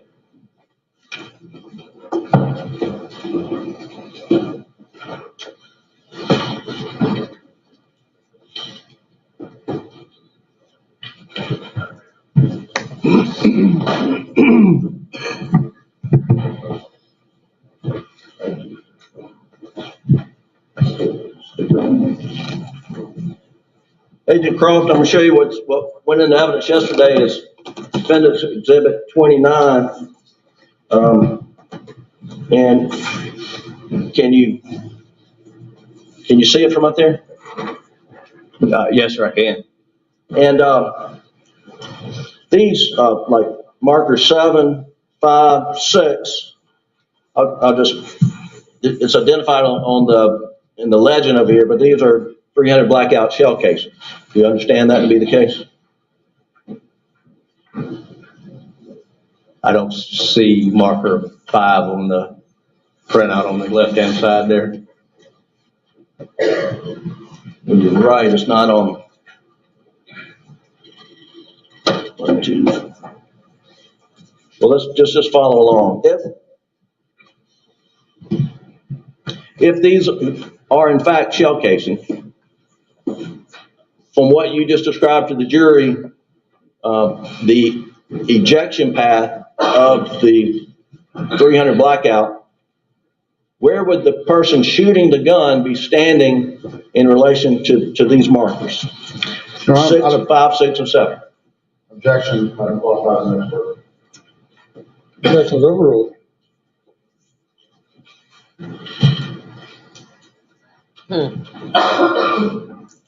The if 7, 5, and So I gotta take this still shot and put it up. I'm sick of him. Y'all. Hold on. Be true. What? Are you doing ASMR, Trey? That is not me. I was about to say who got some chips. That ain't me. Damn, I thought I was muted. That's What kind of chips you eat? What kind of chips Doritos, you eating, sir? Doritos. Which ones? Spicy nacho? No. Well, are these spicy nacho? No, these are nacho cheese. Oh, the plain ones. Don't nobody eat that, boo. You basic. You a basic clown. I don't need spicy nacho. They're still like $6 a damn bag now.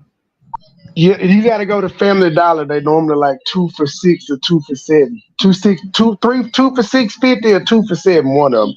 But yeah, they hiding them up now. Oh, the barbecue kind is pretty good too. They got a tangy barbecue Dorito. It's pretty tasty. I don't like to try things, sir.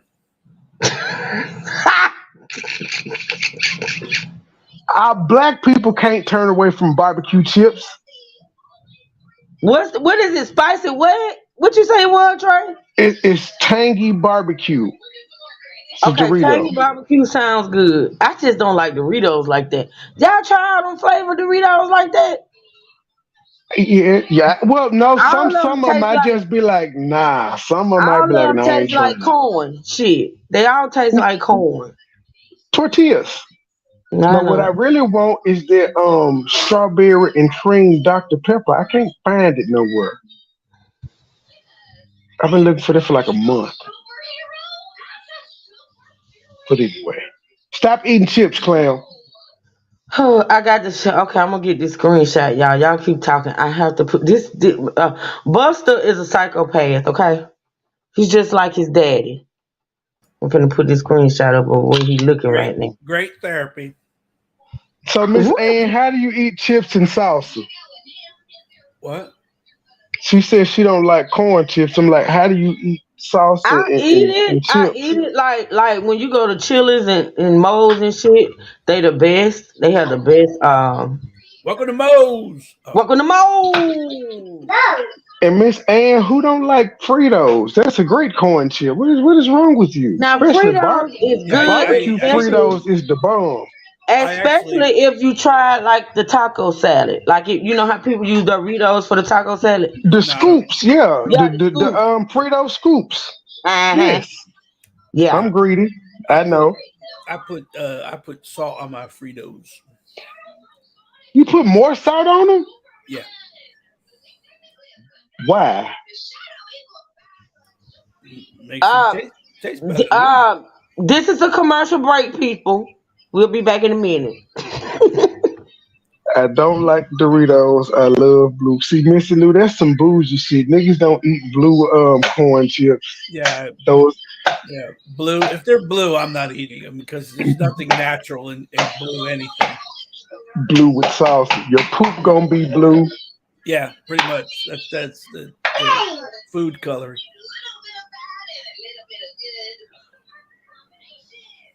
I bet y'all eat soft tacos. Y'all look like some soft taco eaters. So you don't eat Taco Bell? That's corn shells. Like you just come on, Miss Ann. What do you eat, Miss Ann? I'm curious now. I love Frito pie. I've had Frito pie once, so I can't say if I love it or not. Don't put Fritos in my food, okay? Put it to the side. If I want it, I'll get it. Here we go. We got. Oh, The Frito burrito, you didn't like that from Taco Bell? That was good. no, Ouch. no, we have two truths again, so it's gonna be a little while. No, no, I Too don't, much truth. yeah, don't put Fritos on my burger. Don't put Fritos in my fries. Just put them to the side. I'll eat them along with it, but not in it. Is that Opie? Look at Opie.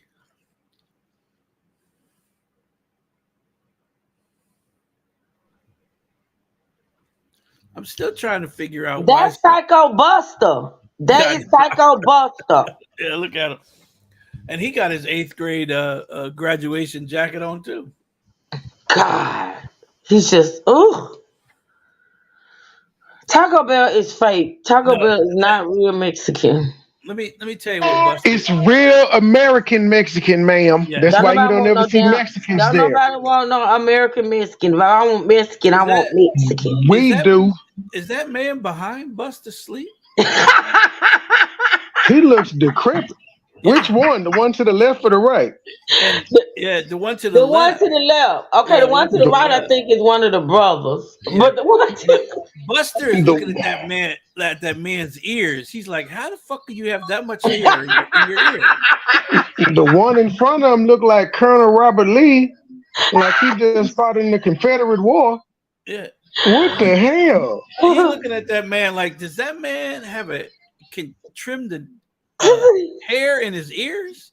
What the Slay, hell's wrong Fritos with that with man? chili is amazing for Slay. Fritos with chili is amazing. No, Listen, you can put it to the side. Put it to the side. It's serious. You see, serious. It says she's buying her. I said your crowd look like soft taco eaters. She there. Yeah, listen, I soft. believe. I eat soft. I don't eat hard tacos. I eat soft tacos. I told y'all that corn chip shit I can't do like all the time. Like, just tastes like corn, like It's a dry corn. corn. Well, no, that's a flour tortilla, I guess, because it's Yeah, white. it's flour. Yes, yes, and it's the bomb. All you gotta do is heat it up a I little bit. I usually ask to sit next to the lady that makes the tortillas. They have that little. They got her in a little like cage, and I usually can I have the table next to her because sometimes she'll slip you the hot ones.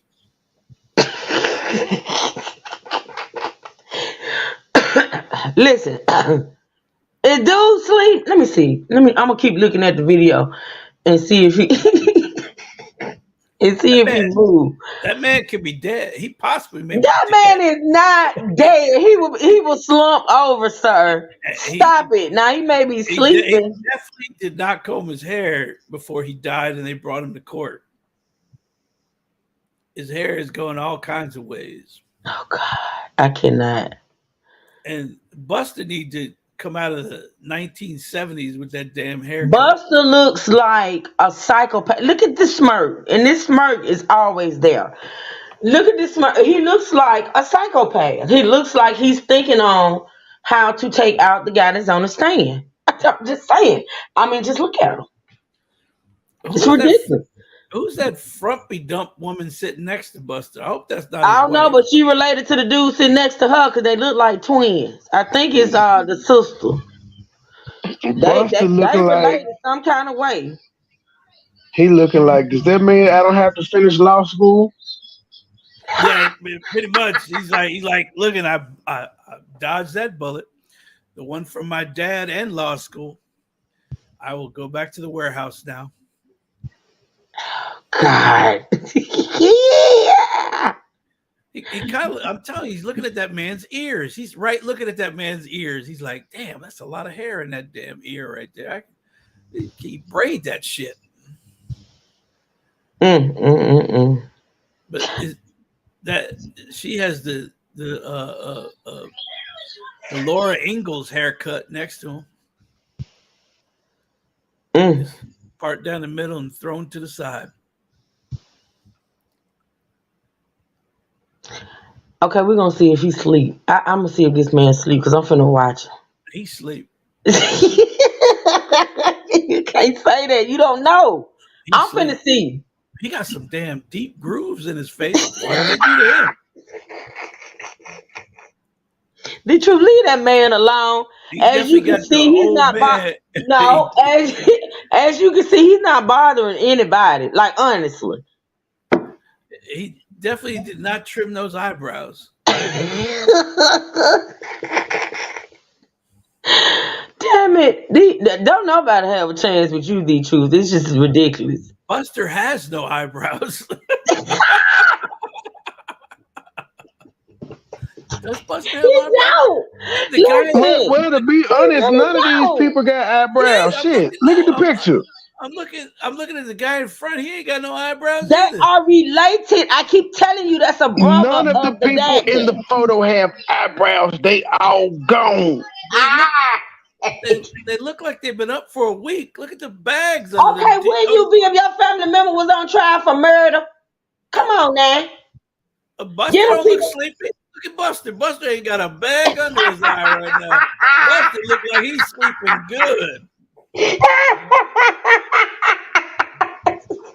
Buster on that shit. And Buster is a psychopath. I'm sorry. Yeah, Buster But wake up we gonna every hear about morning. Buster. I promise you, Buster is gonna be on in the news real soon. I'm Yeah, just he's saying. for Smith. For killing He's gonna be Stephen in the Smith. news. I'm telling you, he's gonna be in the news. He's gonna be on the news. Buster wake up every morning and go, my daddy didn't kill me. My daddy didn't kill me. Daddy didn't kill me. But he got you. He didn't get me. Oh God, I can't. I see. I like I said, I can't never have a serious life. Like it never happens. You told us to do the commercial break, man. It's your fault. Okay, Yes, don't no commercial. commercials last this long. The commercial is over. It's done. Like, Actually, you get 18 minutes for commercials every hour show. You get 18 oh minutes. God. Did you do know that Alex called Buster I when he know was he was supposed to come. He was supposed to show up. yeah, but he called Buster and told him I'm on I'm on my way to Mama house. Yeah, I'm going to see Mama. I'm gonna go visit Mama. Okay. Make sure you remember I'm going to visit Mama. Do you know what time it is? Okay. I'm on my way to go visit Mama.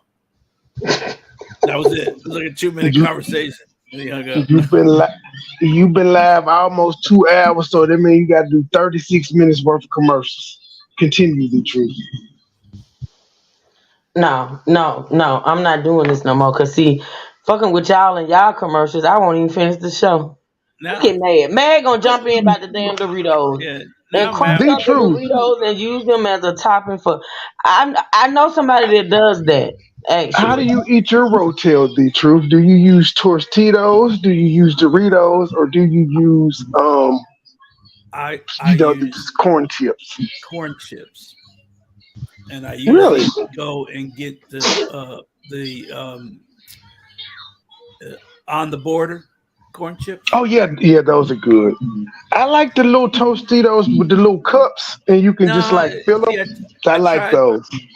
I tried that, but see, I put a lot of salt on them before I dip them in my queso, and if you get the cups, the salt just sits in there like just just like it's been captured in the cup. I like my chips so the salt will fall off. So what's the Y'all purpose see of what I'm putting the saying? salt Y'all see on what there I'm if you're saying not about gonna these eat it? commercials? I can't do. I can't even do commercials. I mean, it's just ridiculous. Do you have sausage in your rotel, the truth, or you Of prefer course, ground beef? no. Well, both. I put both. I put ground beef and spicy sausage in it, The best. and I use my But government cheese. what Not the about government. ew? Not Gotta the be government. Velveeta. What the hell? Not the Well, government. if you want to know, Velveeta makes the government cheese. I'm sorry, they just package it different, but it's No, it's Velveeta. different. It is different. It's the same. It's different. Come on now. We're not gonna do that. Got that orange kind of look to it. Listen, I just used some Velveeta cheese this weekend on my mac and cheese. Okay? It's different. Well, It's even different from the Kraft block cheese. the government cheese comes. I got to use it for something. Just Oh God. See? cut in half, put it in a bowl. Melted. I'm done. Throw the meat in there. I'm good. Well, y'all, there's a lesson on cheese and Doritos and shit. All right, let's listen to some more. And 6 are shell casings that it would be likely that the shooter would be to the. Y'all, that man is sleeping. He is nodding and everything. He's sleeping, y'all. I promise y'all he's sleeping. Y'all have to take my word for it. He is sleeping, y'all. If you go to this video, and I'm gonna put the link in the chat, and go to the hold on. Go to the 37, go back a little bit to like 35 and start at 35. I'm gonna put the link to the video in the chat. If you go to like the 35-minute timestamp and watch this man,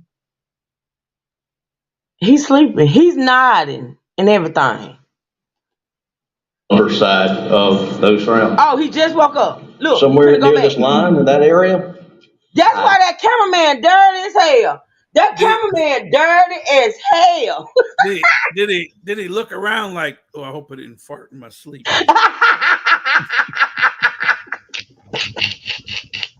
I'm finna put this link. Y'all, cause see y'all, a lot of people question me. A lot of people think I be lying. I'm finna put this link in the chat. He woke up.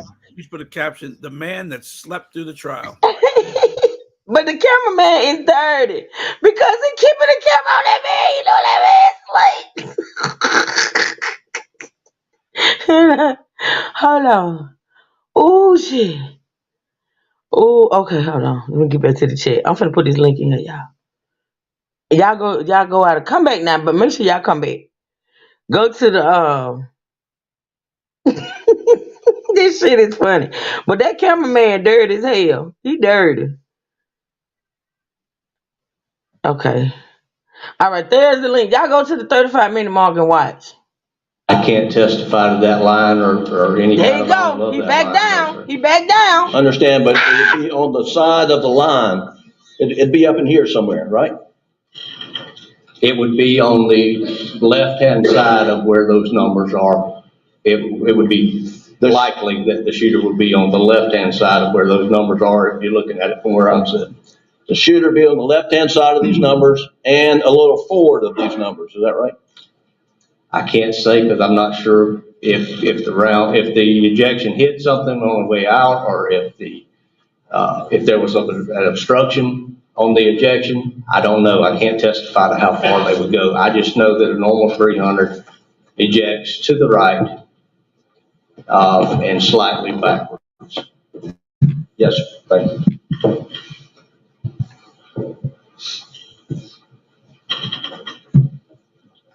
Oh, you were at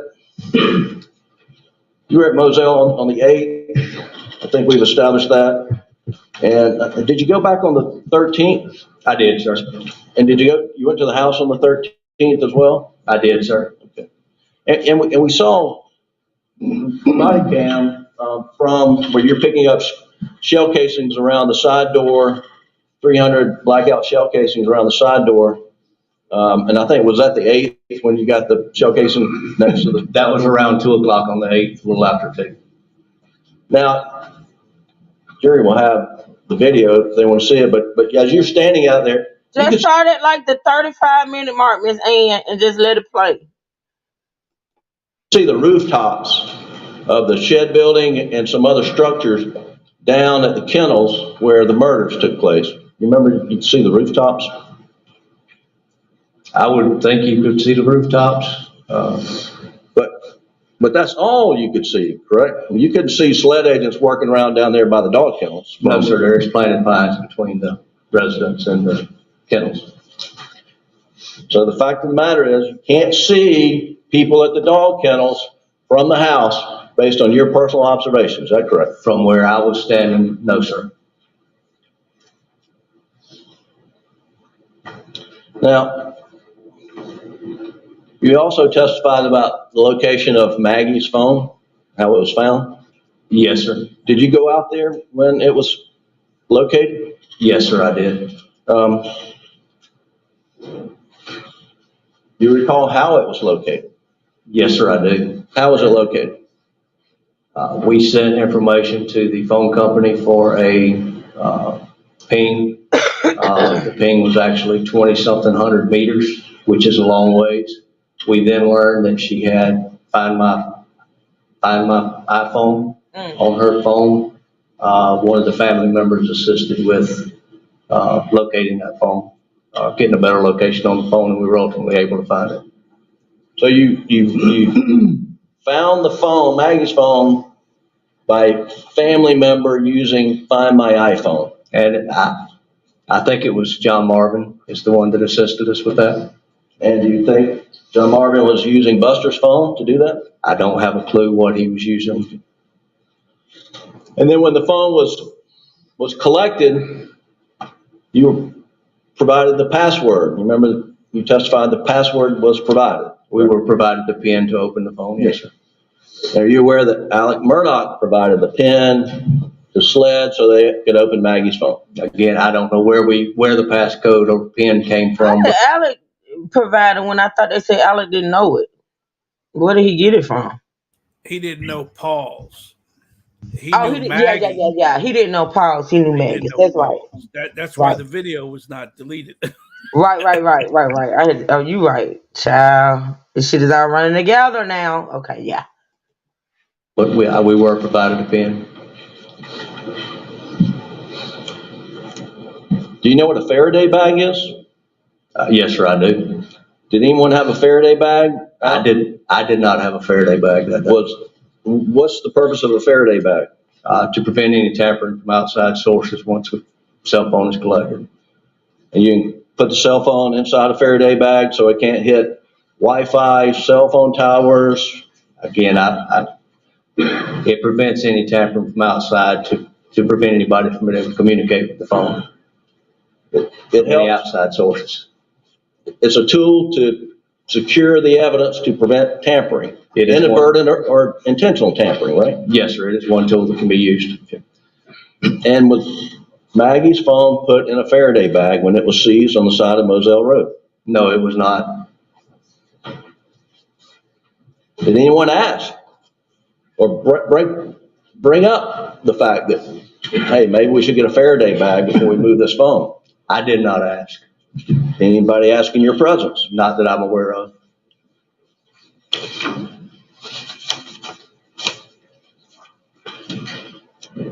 Now, on June 8th,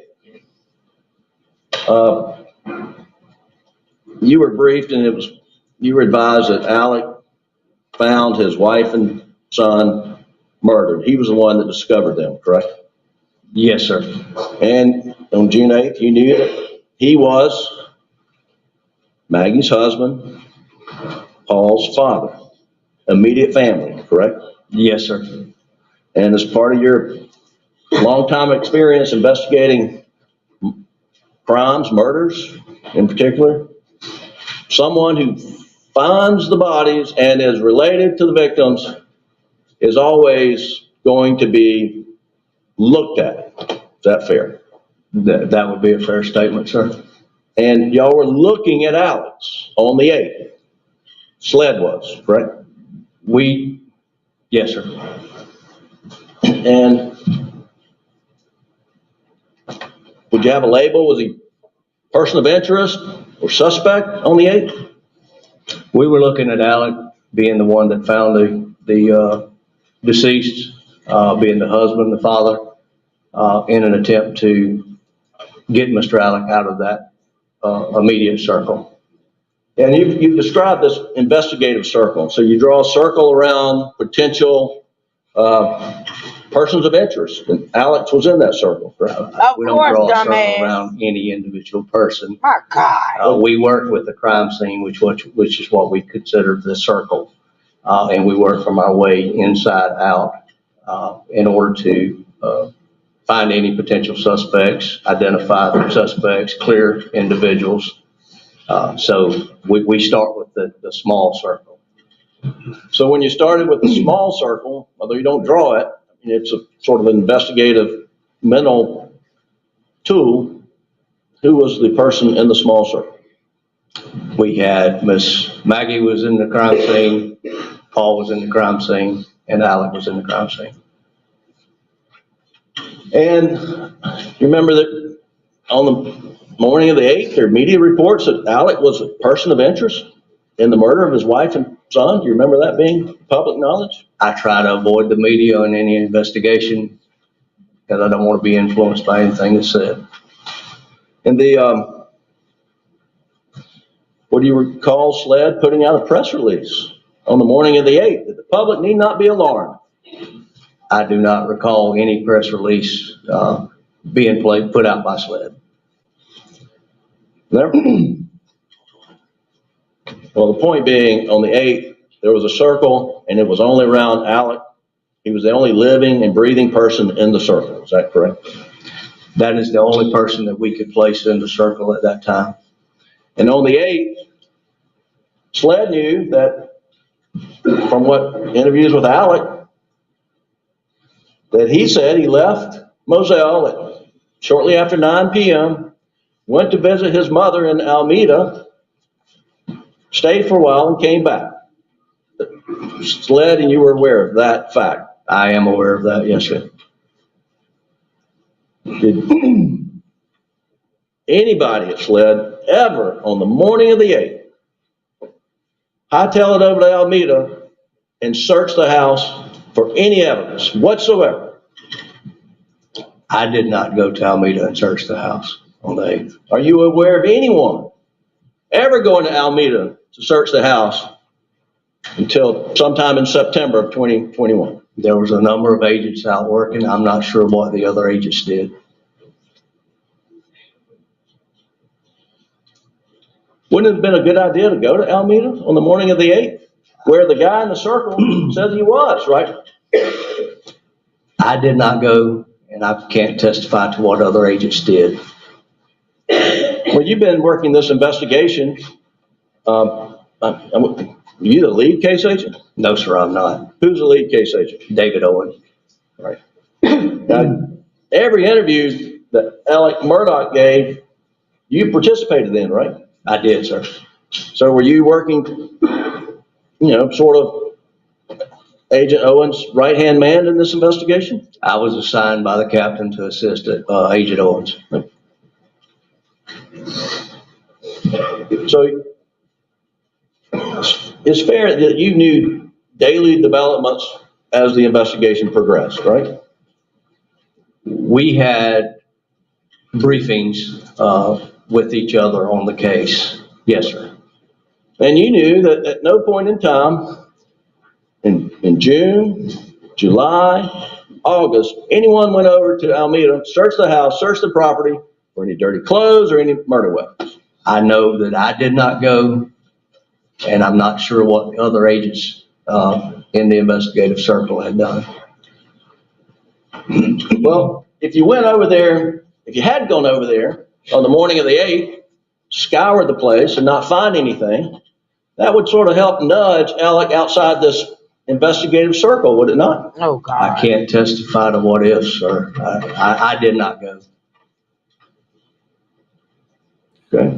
Where was the objection? I think Dick sleep. I mean, I think he's asleep. I'm just saying. That's my opinion. They're not showing him, but I think he's asleep. I'm just saying, where's the objection? No, isn't this Dick talking? Actually, this is not Dick. I'm talking about the other guy. Damn the it. prosecutor? The Yeah, prosecutor? this is not the older prosecutor. This is a balding guy. Oh. He's part of the team, but he's not the actual attorney general. So yeah. Oh, okay. Because right there, I'd be like, you're asking him to speculate on what if Fact. he found Alex's clothes? Is that a question? Or are you telling him if you had found Alex, he wouldn't have been a suspect? Well, At this point, I think everybody's asleep, to be honest. I would be. Shit, the old man back there just killing it. He killing the game. And like I said, I think Dick is asleep too. They scan the court. They scan in the courtroom. It's more press in there than anybody though. Looks like it. I'm not for sure though.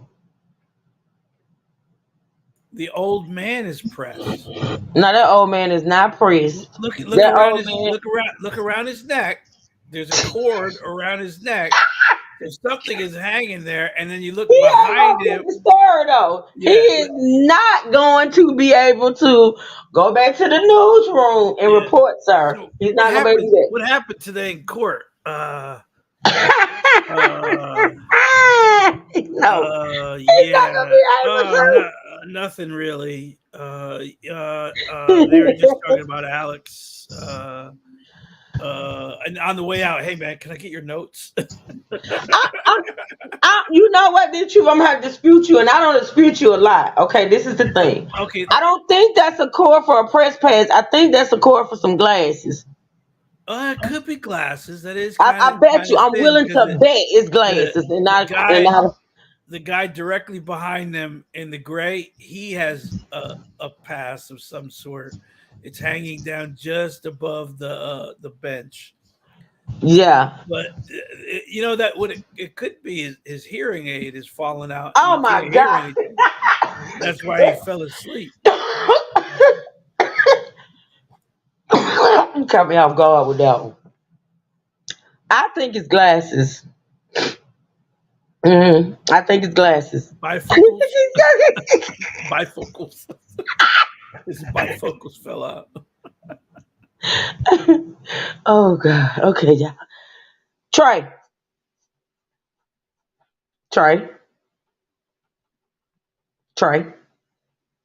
I can't stand Trey. I really can't. Now What? I'm looking for a live to be scheduled and I don't see it. I did because baby Petty is terrorizing. You know, she's a daycare dropout. She can't be around large crowds of people until she get rid of her stuff. Yeah, I know. So yeah, she ain't going. We ain't doing nothing daytime. Have we asked Baby Patty yet? No, that no sense. She's gonna say no. Okay. Stop! Why you trying? Oh, she always say no. She be wanting Trey to herself. She gonna always say no. She ain't gonna never say yeah. Ever. Let's play the sharing game. You gonna let me work today? I There you told go. you. I already know. I could have told you that.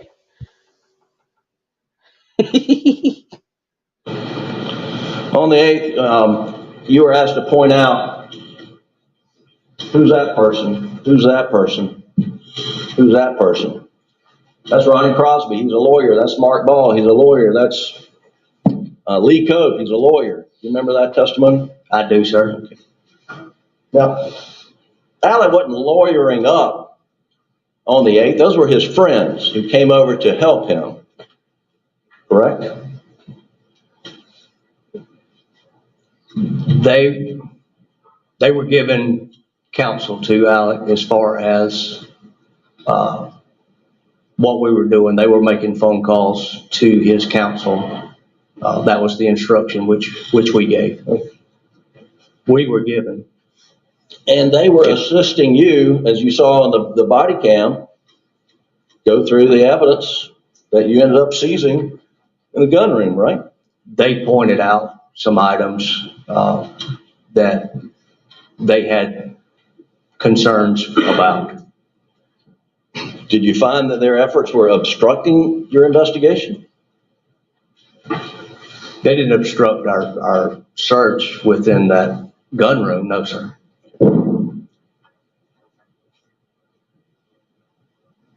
Now, you went back, I think, on June 13th, is that correct? Yes, sir, we did. And remind me, what was Hoping nobody disrespect you yesterday and tell you have Wednesday. Huh? What you say, Chatty? I'm hoping nobody disrespect you yesterday and tell you Happy Mother's Day. That be sounding so stupid to me. Oh, you talking about Trey? Yeah. the purpose of the search on June 13th? Search on June 13th was a follow-up search of the residence. I would have to see the search warrant, actual search warrant, to see what items was being sought at that time. Are you testifying that you had to get a search warrant on the 13th? Search warrant or consent, I'm not sure. I don't know what exactly, everything that was being looked for at that time. Well, in fact, Alec Murdoch gave consent anytime he was asked by SLED if they could go on the property, right? My understanding is consent was obtained each time. And so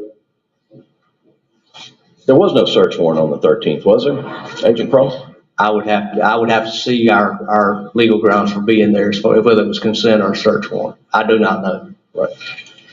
And you don't need a search warrant if there's consent? No, sir, you do not. And in this interview, this search, you've seized Exhibit 151, which is, hand it to you. Hi, James. That's 300 blackout clip. Is that right? It's a magazine with 300 blackout ammunition, yes, sir. And that was found where? Collected from a black Ford F-150. On the property, is that correct? That's correct, yes, sir. And I think you testified it was found on the floorboard of the truck, is that right? I didn't testify to where it was found, no, sir. Do you know where it was found? No, sir. Just a black Ford F-150. Did you find it? No, sir, I did not. Oh, it was just provided to you? Yes, sir. Okay. Now, the jury heard this videotape interview of Alec on June 10th, where he told you that Paul left everything everywhere. You remember hearing that statement? I do remember that, yes, sir. And does this evidence support what Alec told you, that Paul left everything everywhere? If you found a clip, 300 blackout? I can't testify to who had the magazine in the F-150. Do you know who last drove that F-150? I do not, sir. Was any analysis done of that clip? The way it's packaged there, it does not appear that there's been any analysis done. Were any fingerprints taken of that clip? Again, sir, the way it's packaged, it does not appear that there was any analysis done. And I think there was another clip that was seized from the shelf in the gun room. I don't have that pulled up, but I think it's 150 perhaps. Did you remember seizing another clip from the gun room? Yes, sir, there was another magazine with 300 blackout. And any fingerprints taken from the clip seized from the shelf in the gun room? I don't think so, sir. Was there any analysis done of the clip taken from the shelf in the gun room? The way I recall it being packaged yesterday, it would appear that there was no analysis performed. Yeah, you brought it to court. You want this jury to have it? Wow. Yes, Your Honor. He should have objected to that, because if it wasn't supposed to be there or shouldn't have been there, the judge wouldn't have allowed it. See, he's being an ass. So you got a dick and an ass on the defense team, because he know that. Basis for the objection. I believe that's outside the scope of this witness's purpose here as to why it's being offered in court. Response to the objection. You're not asking his knowledge, not anything beyond his knowledge. He can say, I don't know, or if he has a reason. Overruled objection. Can you repeat the question, please, sir? Do you know why you were asked to bring those clips here to court and put them in evidence before this jury? I do not, sir.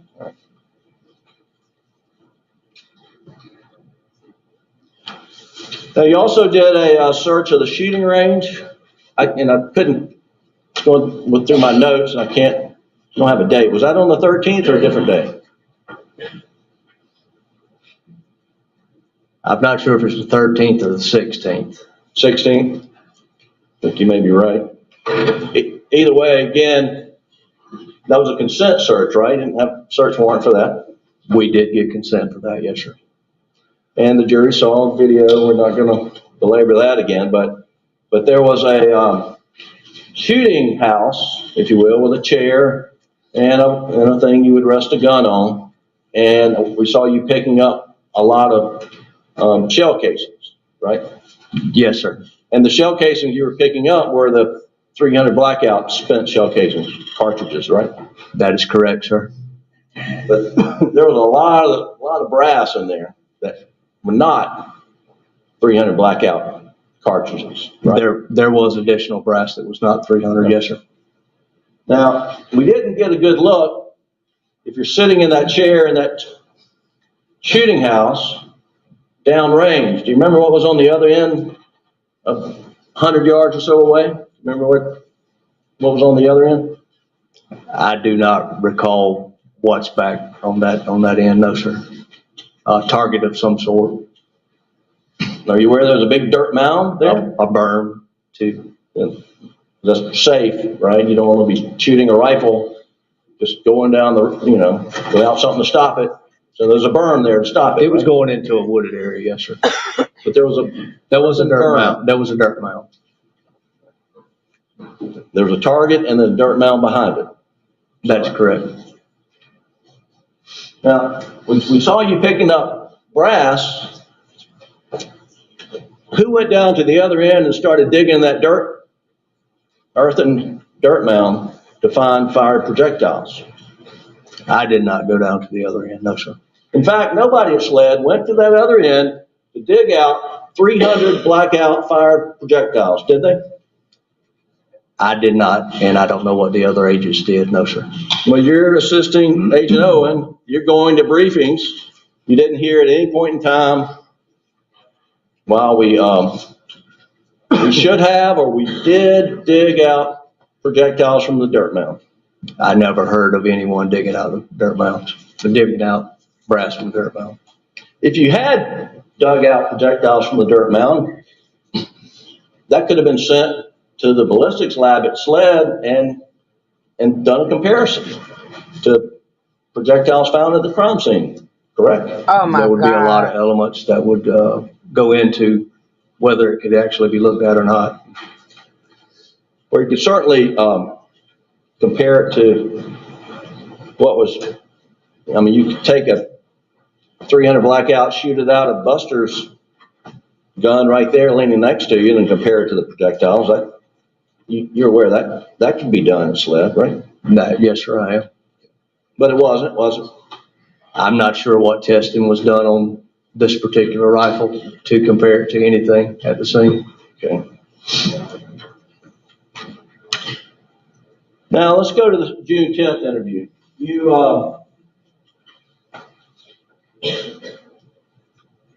You and Agent Owens interviewed Alec in Agent Owens' SLED issued vehicle on June 10th, right? Yes, sir, we did. And that was at Brother John Marvin's hunting lodge in Barnville or somewhere close by, right? Yes, sir. Not yet.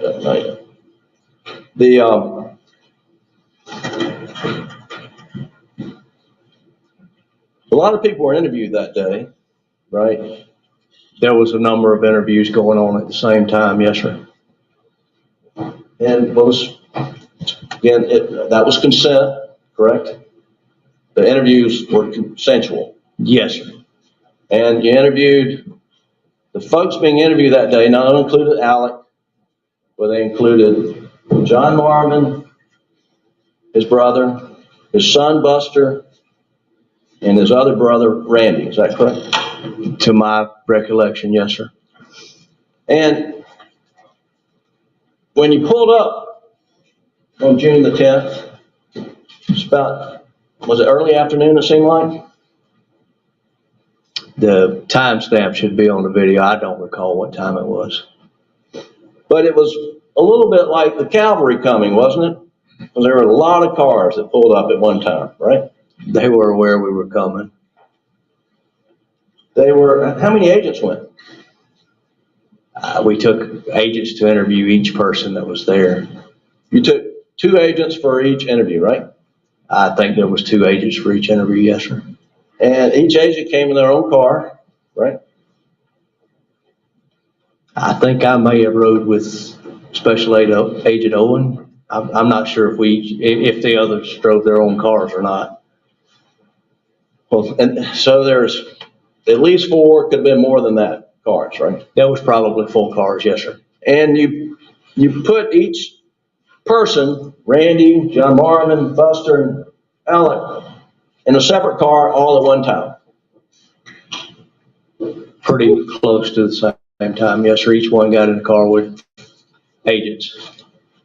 And that's a law enforcement investigative technique so that you don't want witnesses to be comparing notes, and you want to interview them in separate places, same time, and to get what's fresh on their mind without learning of what another witness has said, right? We wanted to interview them individually, yes, sir. And you said they knew that they were coming, but did you alert anyone that we're all going to be coming in, at least 4 cars, and we're going to interview you separately at the same time? There was some other things that was going to take place while we were conducting the interviews, so it was arranged that they would all be at that location, and we were going to meet them there and conduct the interviews. And you also had a guy there to do the phone extraction. Yes, sir. Those are the other things I'm talking about.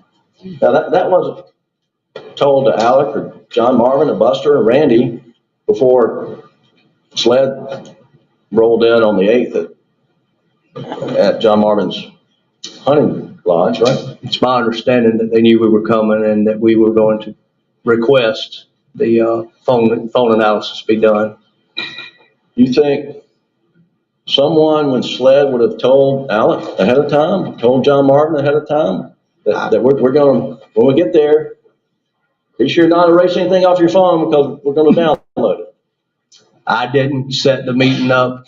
I went with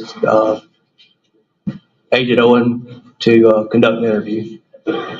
So, but one of the first things you did in the interview was, you and Agent Owen, was ask Alec if he would give over his phone so that it could be extracted, right? That was one of the first things we asked for. And that extraction was done, by another agent who came in a separate vehicle, I assume. Is that right? He's not an agent with the South Carolina Law Enforcement Division, no, sir. Okay. He was investigated with 14th Circuit Solicitor's Office? That's my understanding of his job title, yes, sir. And that would be Investigator Hightower, is that who did that?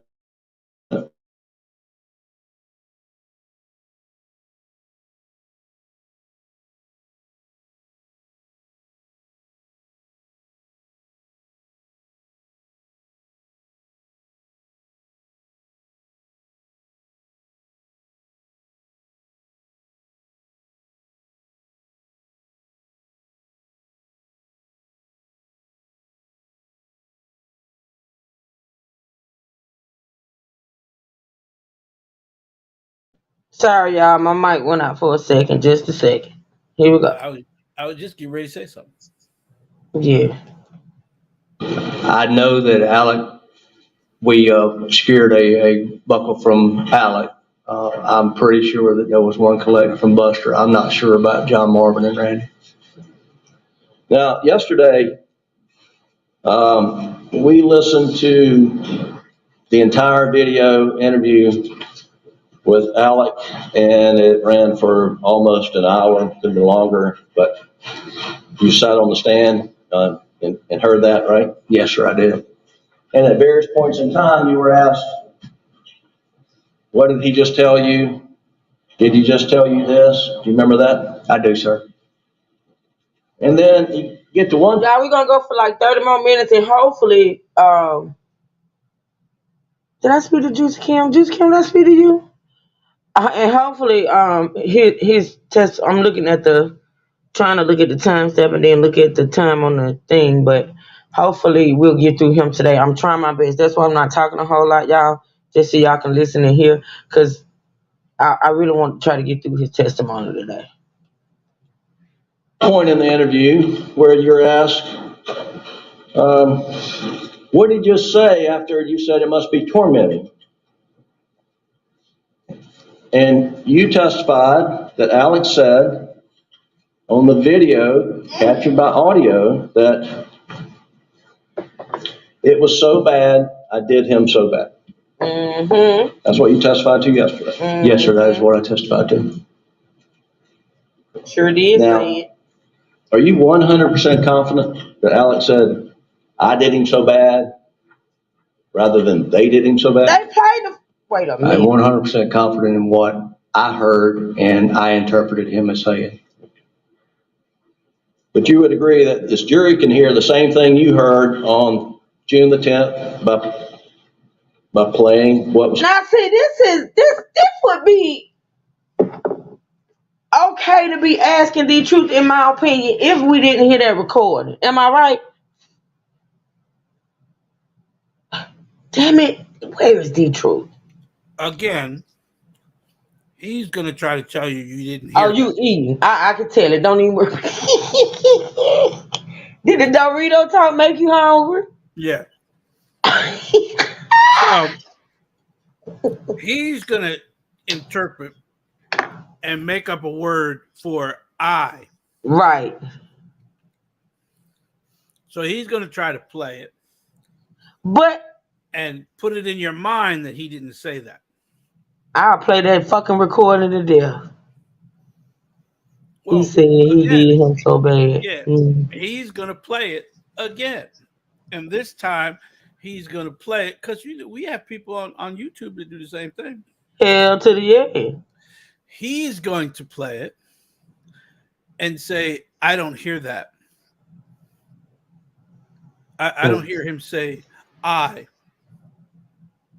Wow. I hear Okay. him say, did him so bad." I think Alec knew he fucked up when he said it because he turned around and said, he's such a good boy. He was such a good boy. But when he said it, I think he realized he said it like right then. Let's But go. again, he's going to probably end up saying, well, he was under a lot of stress. He was under a duress. You could interpret if you interpreted what you hear, but that's not what I heard. Manipulation. Captured on the body cam or the recording equipment in Agent Owen's car, right? Yes, sir. Now, when you heard what you said, you're confident what you heard, that he said, I did him so bad, what'd you do in response to that? I made a mental note of it. Again, we were still in the early stages of investigation. It was more of an information gathering from Mr. Alec. And we did not have information at that point, to my opinion, to challenge Mr. Alec on any of his statements. Yeah, I'm 11. Is there like an open window in the courtroom or something? I don't know. Seems like it because them sirens loud as hell. It must be an emergency at the courthouse. My God. The one and only in the circle on June the 10th. Huh? Somebody called it a bomb threat to the courthouse. Well, they asses ain't concerned about it because they ain't budge. They just, the attorney said, okay, we just gonna wait for it to pass. Oh, Lord have mercy. This is crazy. You're in the car with him, and according to your testimony, he says, I did him so bad. That is what I understood him to say, yes, sir. And yet, you just said you took a mental note of it. Yes, sir, I did. I mean, if the guy in the middle of the circle, the only one in the circle, says, I did him so bad, isn't that a significant statement if he actually said that? It's definitely something we would follow up with. And they did, fool. You never followed up with it, did you? Shit. There was a third interview conducted with Mr. Alex. There was a third interview. There was a third interview conducted on August the 11th, 2021, right? I don't recall the exact date. We hear about it, but you were there, right? Yes, sir, I was. And tell the jury, if you asked Alec Murdoch on August 11th, 2021, what did you mean back on June 10th when you said, I did him so bad? We didn't make it to that point, sir.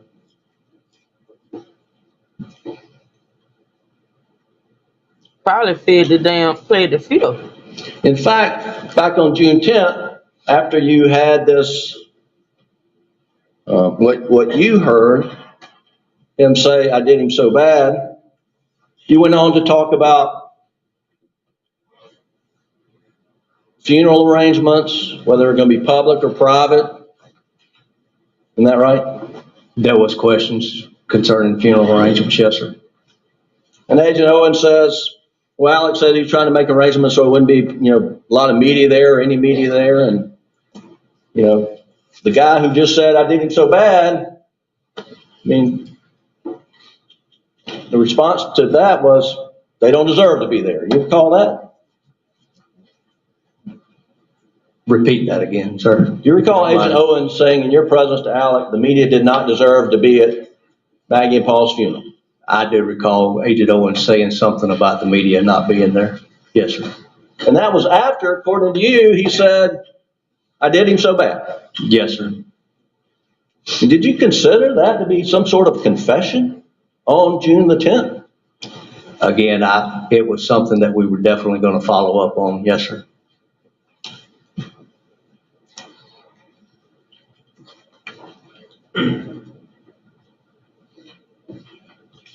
Getting ready for your testimony yesterday,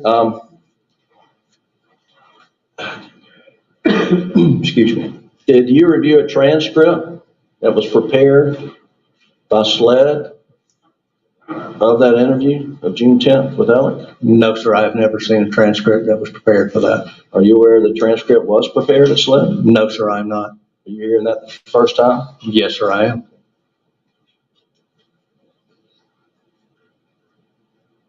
But let me ask you back on June 10th, why didn't you ask him right then and there when he said, I did him so bad?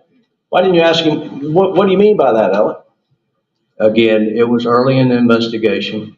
It was more of an information gathering interview, if you would call it an interview, with Mr. Alec. And we did not. Now you guys remember, this is the same man that wants to make the point that when they left the house that night, the night the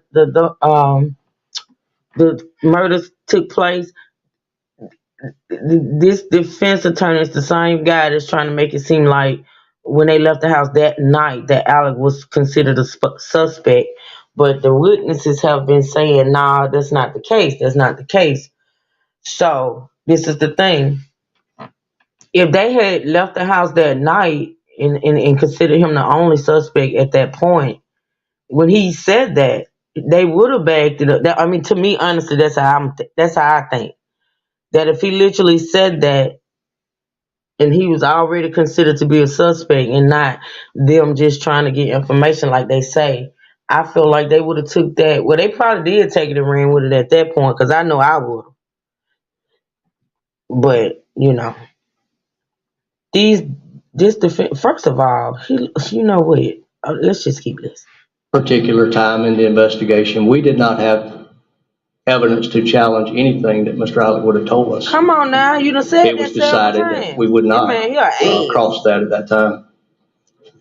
I mean, my question wasn't, why didn't you challenge him? My question is, why didn't you ask for clarification? Like, what are you talking about? You did him so bad.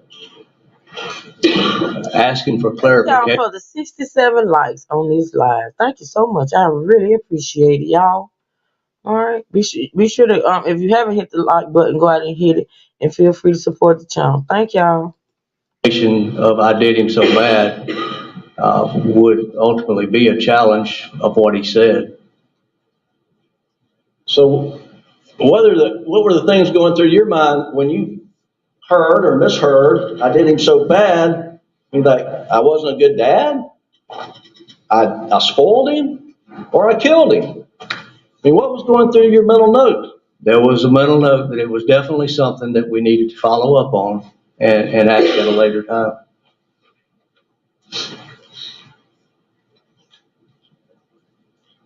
Now, from the video, it appears you're back there taking some notes.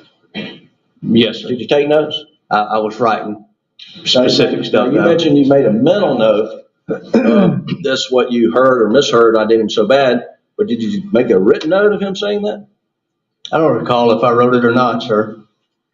So it's possible that you're sitting there with a guy who's now been charged with murder on June 10th in the interview, the father, the only one in the circle, and he says, I did him so bad, and you can't tell the jury you even wrote it down on a piece of paper. I don't recall if I actually made a physical note of it or not, sir.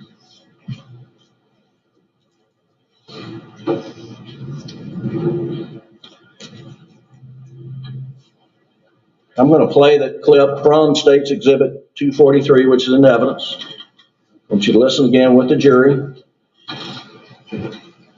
Hang on, young man.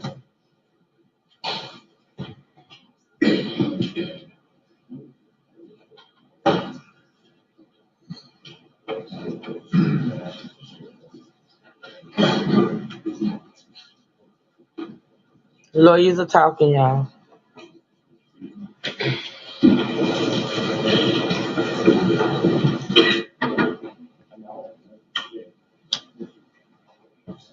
All right, let's play it. Please, Doug. Exhibit 243 in evidence. It's tough. It's just so bad. It's so bad. Okay, there it is. They playing it again, y'all. Let me go back again.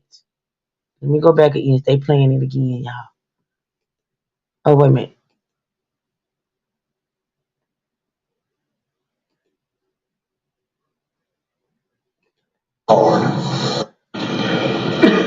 Excuse me. Did you review a transcript that was prepared by SLED of that interview of June 10th with Ellen? Exactly. No, sir, I've never seen a transcript that was prepared for that. Are you aware the transcript was prepared at SLED? No, sir, I'm not. Are you hearing that the first time? Yes, sir, I am.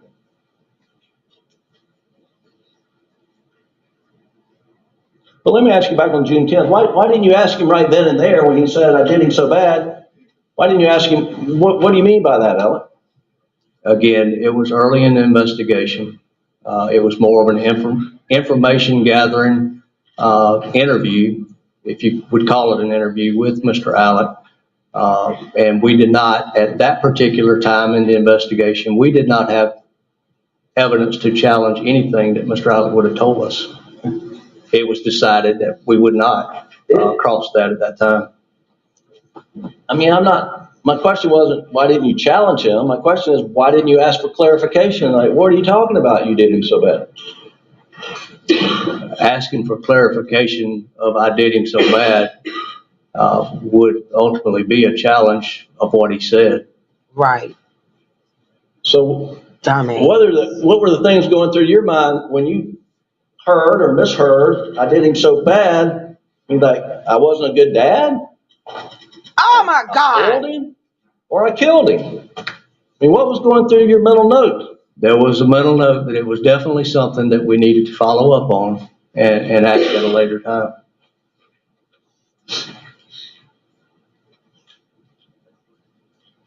Now, from the video, it appears you're back there taking some notes. Yes, sir. Did you take notes? I was writing specific stuff. You mentioned you made a mental note. That's what you heard or misheard, I did him so bad. But did you make a written note of him saying that? I don't recall if I wrote it or not, sir. So it's possible that you're sitting there with a guy who's now been charged with murder on June 10th in the interview, the father, the only one in the circle, and he says, I did him so bad, and you can't tell the jury you even wrote it down on a piece of paper. I don't recall if I actually made a physical note of it or not, sir.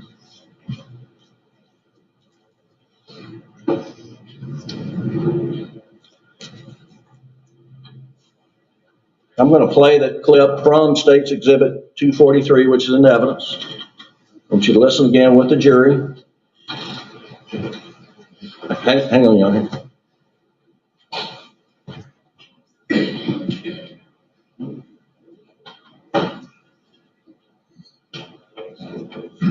Did he say, hang on, youngin?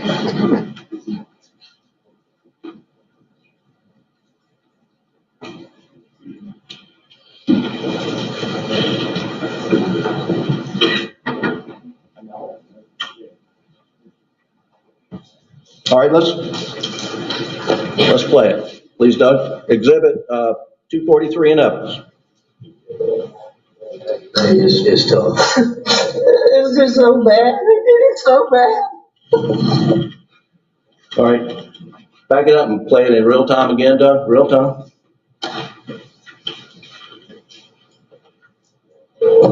Are not easy. I know it's hard. And sitting here talking today is tough. It's just so bad. They did it so bad.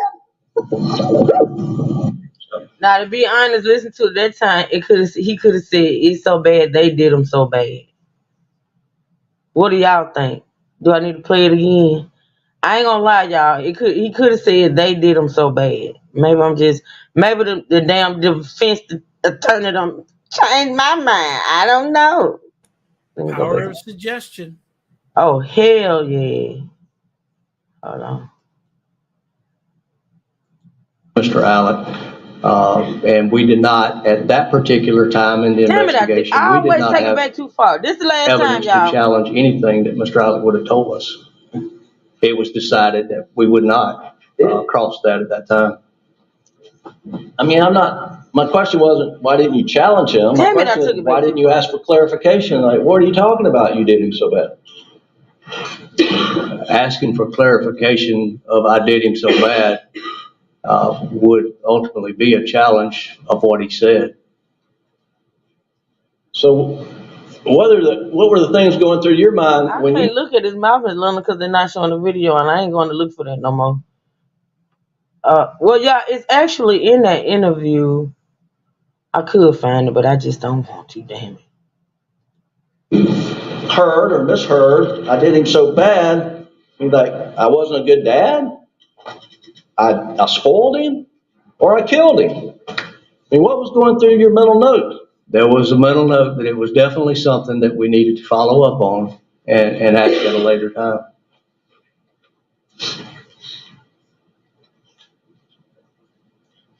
Now, from the video, it appears you're back there taking some notes. Yes, sir. Did you take notes? I was writing specific stuff. You mentioned you made a mental note. This what you heard or misheard, I did him so bad. But did you make a written note of him saying that? I don't recall if I wrote it or not, sir. So it's possible that you're sitting there with a guy who's now been charged with murder on June 10th in the interview, the father, the only one in the circle, and he says, I did him so bad, and you can't tell the jury you even wrote it down on a piece of paper.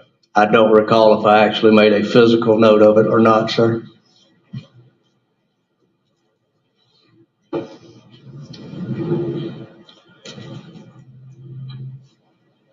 I'm going to play the clip from State's Exhibit 243, which is in evidence. I want you to listen again with the jury. Hang on, young. Yeah, he did say, hang on, youngin. The hell kind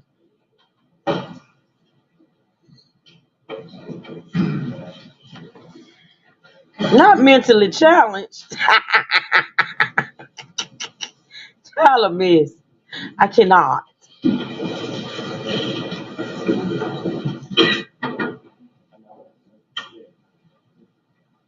Right, I don't know what these people are let's play missing. it. Please, Doug. Exhibit 243 in evidence. It's tough. It's just so bad. They did it so bad. All right. Back it up and play it in real time again, Doug. Real time.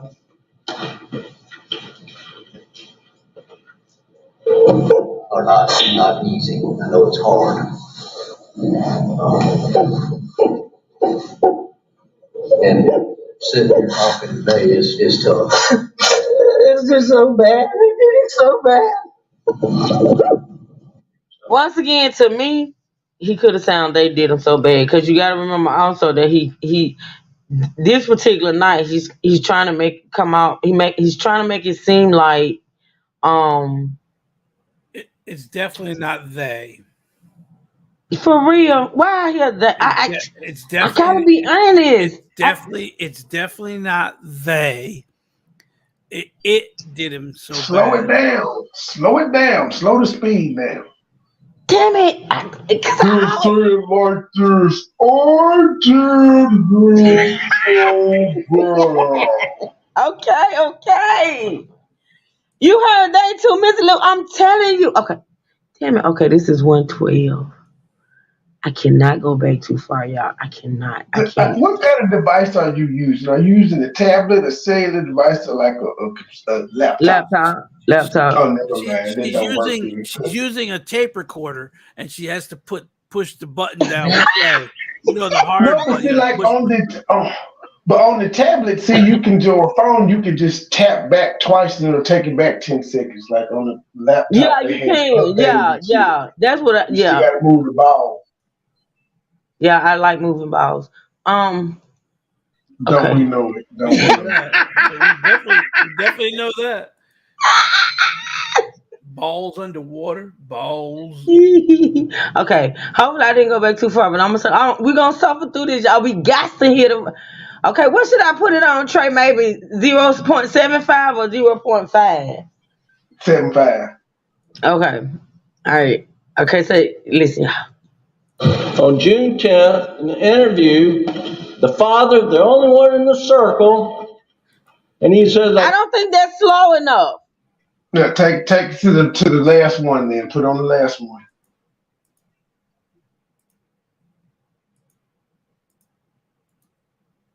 did him so. Wait a minute. Man said, why is Opie with the orange hair?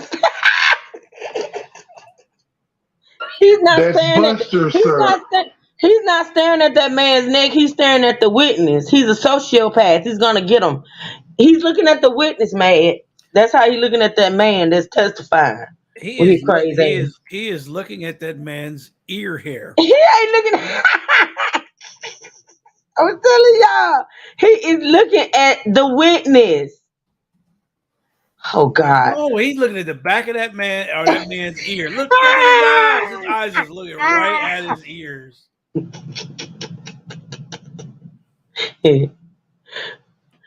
Oh, okay, let's listen, y'all. Bad, and you can't tell a jury you even wrote it down on a piece of paper. I don't recall if I actually made a physical note of it or not, sir.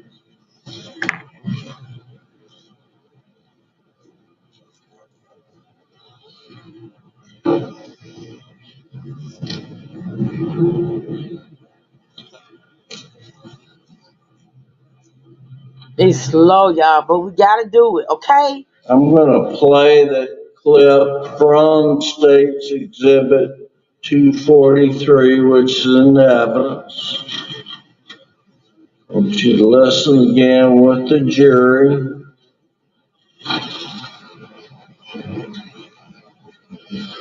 Hang on, young. Hang on, youngin. Yonder. He said yonder. I can't talk about him then because I said it. I just was hoping he didn't call somebody younger in the courtroom.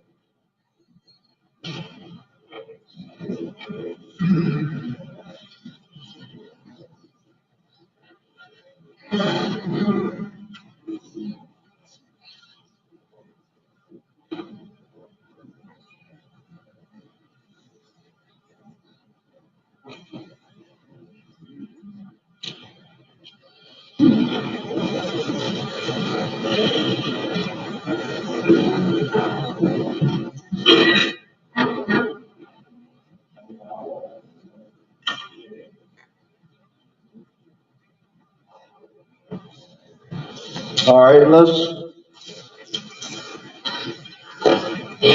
play it. Please, Doug. Exhibit 243 in evidence.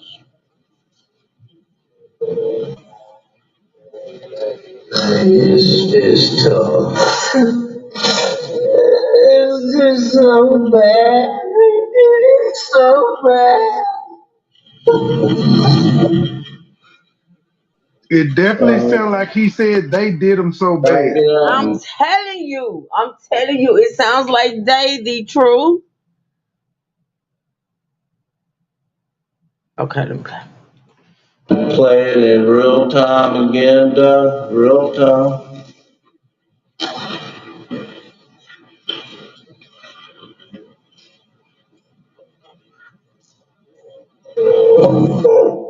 hard life, not easy. I know it's hard.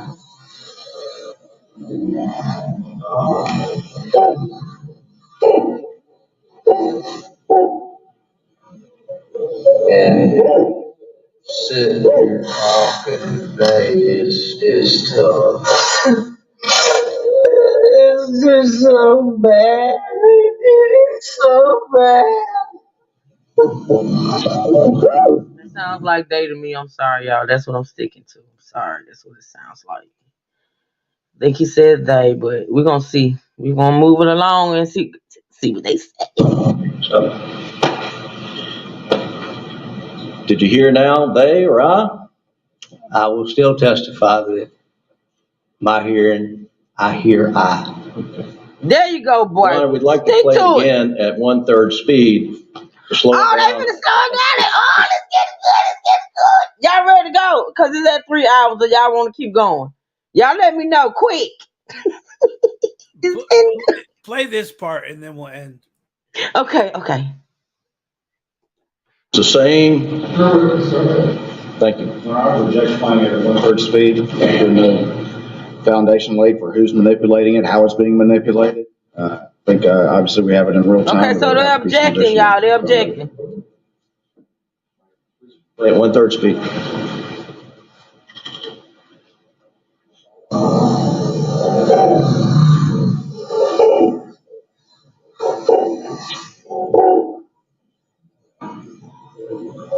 And sitting here talking today is tough.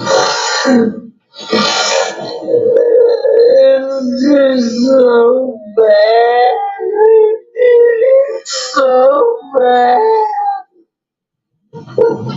They did it so bad. They did it so bad. Did you hear they then? But you know what? Me sitting here saying I absolutely believe he said they, but then it sounded like he said they did it so bad. Now That's what he said. They did it so bad. they did it so bad. So it takes me to a place of y'all. I ain't gonna tell y'all where it take me, cause see, I watch too many crime shows, and my mind already is kind of weird. But with that statement right there, it takes me to a whole nother place. He did his job. He did his job. Now that's the best on the defense side. That's the best they've done so far. One enough, but that was good. Let's listen to a little bit more of this part. No, sir, I did not. Okay. You would agree the jury gets to decide what he said on that tape. That's the best evidence. I agree that they get to hear the tape and make their own mind up as to what he said. Yes, sir. Thank you. That's all I have on that. Okay, that's it. Is that it? Now, Oh, I said the date August 11th. You said you weren't sure, but there was another interview with Alec Murdoch came to the SLED Low Country office, and you and Agent Owen sat down and interviewed him, correct? That is correct. Now, on all these interviews that were conducted and that have been played somewhat, hold on. So body cam. they finna go into something else. Let me see how much longer his testimony is. Look if I can tell you. Hold on, y'all. I might have to stop. Yeah, I'm at 1:15 and it looks like his testimony ends at 1:58. So listen, y'all, I'm gonna start right here. I got something to do before I go back live. So, Lee True, Trey, what y'all think so far? Well, I have it's to. getting good. It's getting good for me. I'm just saying. The playing back of the drunk people's talking on the tape was excellent. That's exactly what he was supposed to do. Muddy the water. He caused reasonable doubt right there, at least for me. I ain't gonna lie. He did, but old boy was like, I know what I heard. Yeah, listen, I was hoping he would stick to it, even though I felt like he said that. I was hoping he stuck. Because, see, he heard what he heard. He heard what he heard, and I can't, just like I heard what I heard. Somebody said they thought he said it. Miss Ann said she thought he said it. See, three different things. I thought I heard it. See, three different things. All of us listen to the same thing, and there's three different things out there. It's called getting gooder. Yeah, man, and it's getting gooder. It is getting gooder. But anywho, y'all, I gotta go. I gotta go. Actually, I was supposed to go in 2 hours, but it was getting gooder, so I stayed on extra. If the jury looked at the tape, they would see his smile. Well, I don't think they're looking at the tape right now as they're playing it. I think they're just playing the audio. So, I don't know. Maybe somebody will do. I don't know. But anywho, y'all, I gotta get out of here. The Truth and Trey, thank y'all so much for coming this morning and Thank coming to you for work. having us. Thank you for having No us. problem. I had to bring my own food, but it's okay. Well, I mean, the green room is empty. I just put it out there. it's Monday. Folks be slacking on Monday, so the crew didn't put the food back there. But I didn't know. But I'm glad you told me, because then I had to get some straightening. But we got you tomorrow. I'm not gonna say it's gonna be what you want, but it's gonna be something back there. I'll just bring my government cheese. Oh God, please don't bring cheese, sir. Please don't bring cheese. Okay, this is a confined area. Jesus. E. Brooks is late. That we know that man's asleep. That man been asleep for the last 20 minutes. Hey Bruce, where you been? Hey Bruce, we done had a whole conversation. Bruce be working, she be in and out. Thank you, Missy Lou. Thank you, Miss Carla. Thank you. Listen, we're gonna get out here. I love y'all. Listen, I appreciate you all. True Shippers and State Gang that come out and support this content that matters. Thank y'all so much. Thank y'all for the likes. If you have not hit it by any, if you did hit it, please go out and hit the like button, please. And thank you. Shout out to also my moderators. And even the ones like Brooks that be slacking.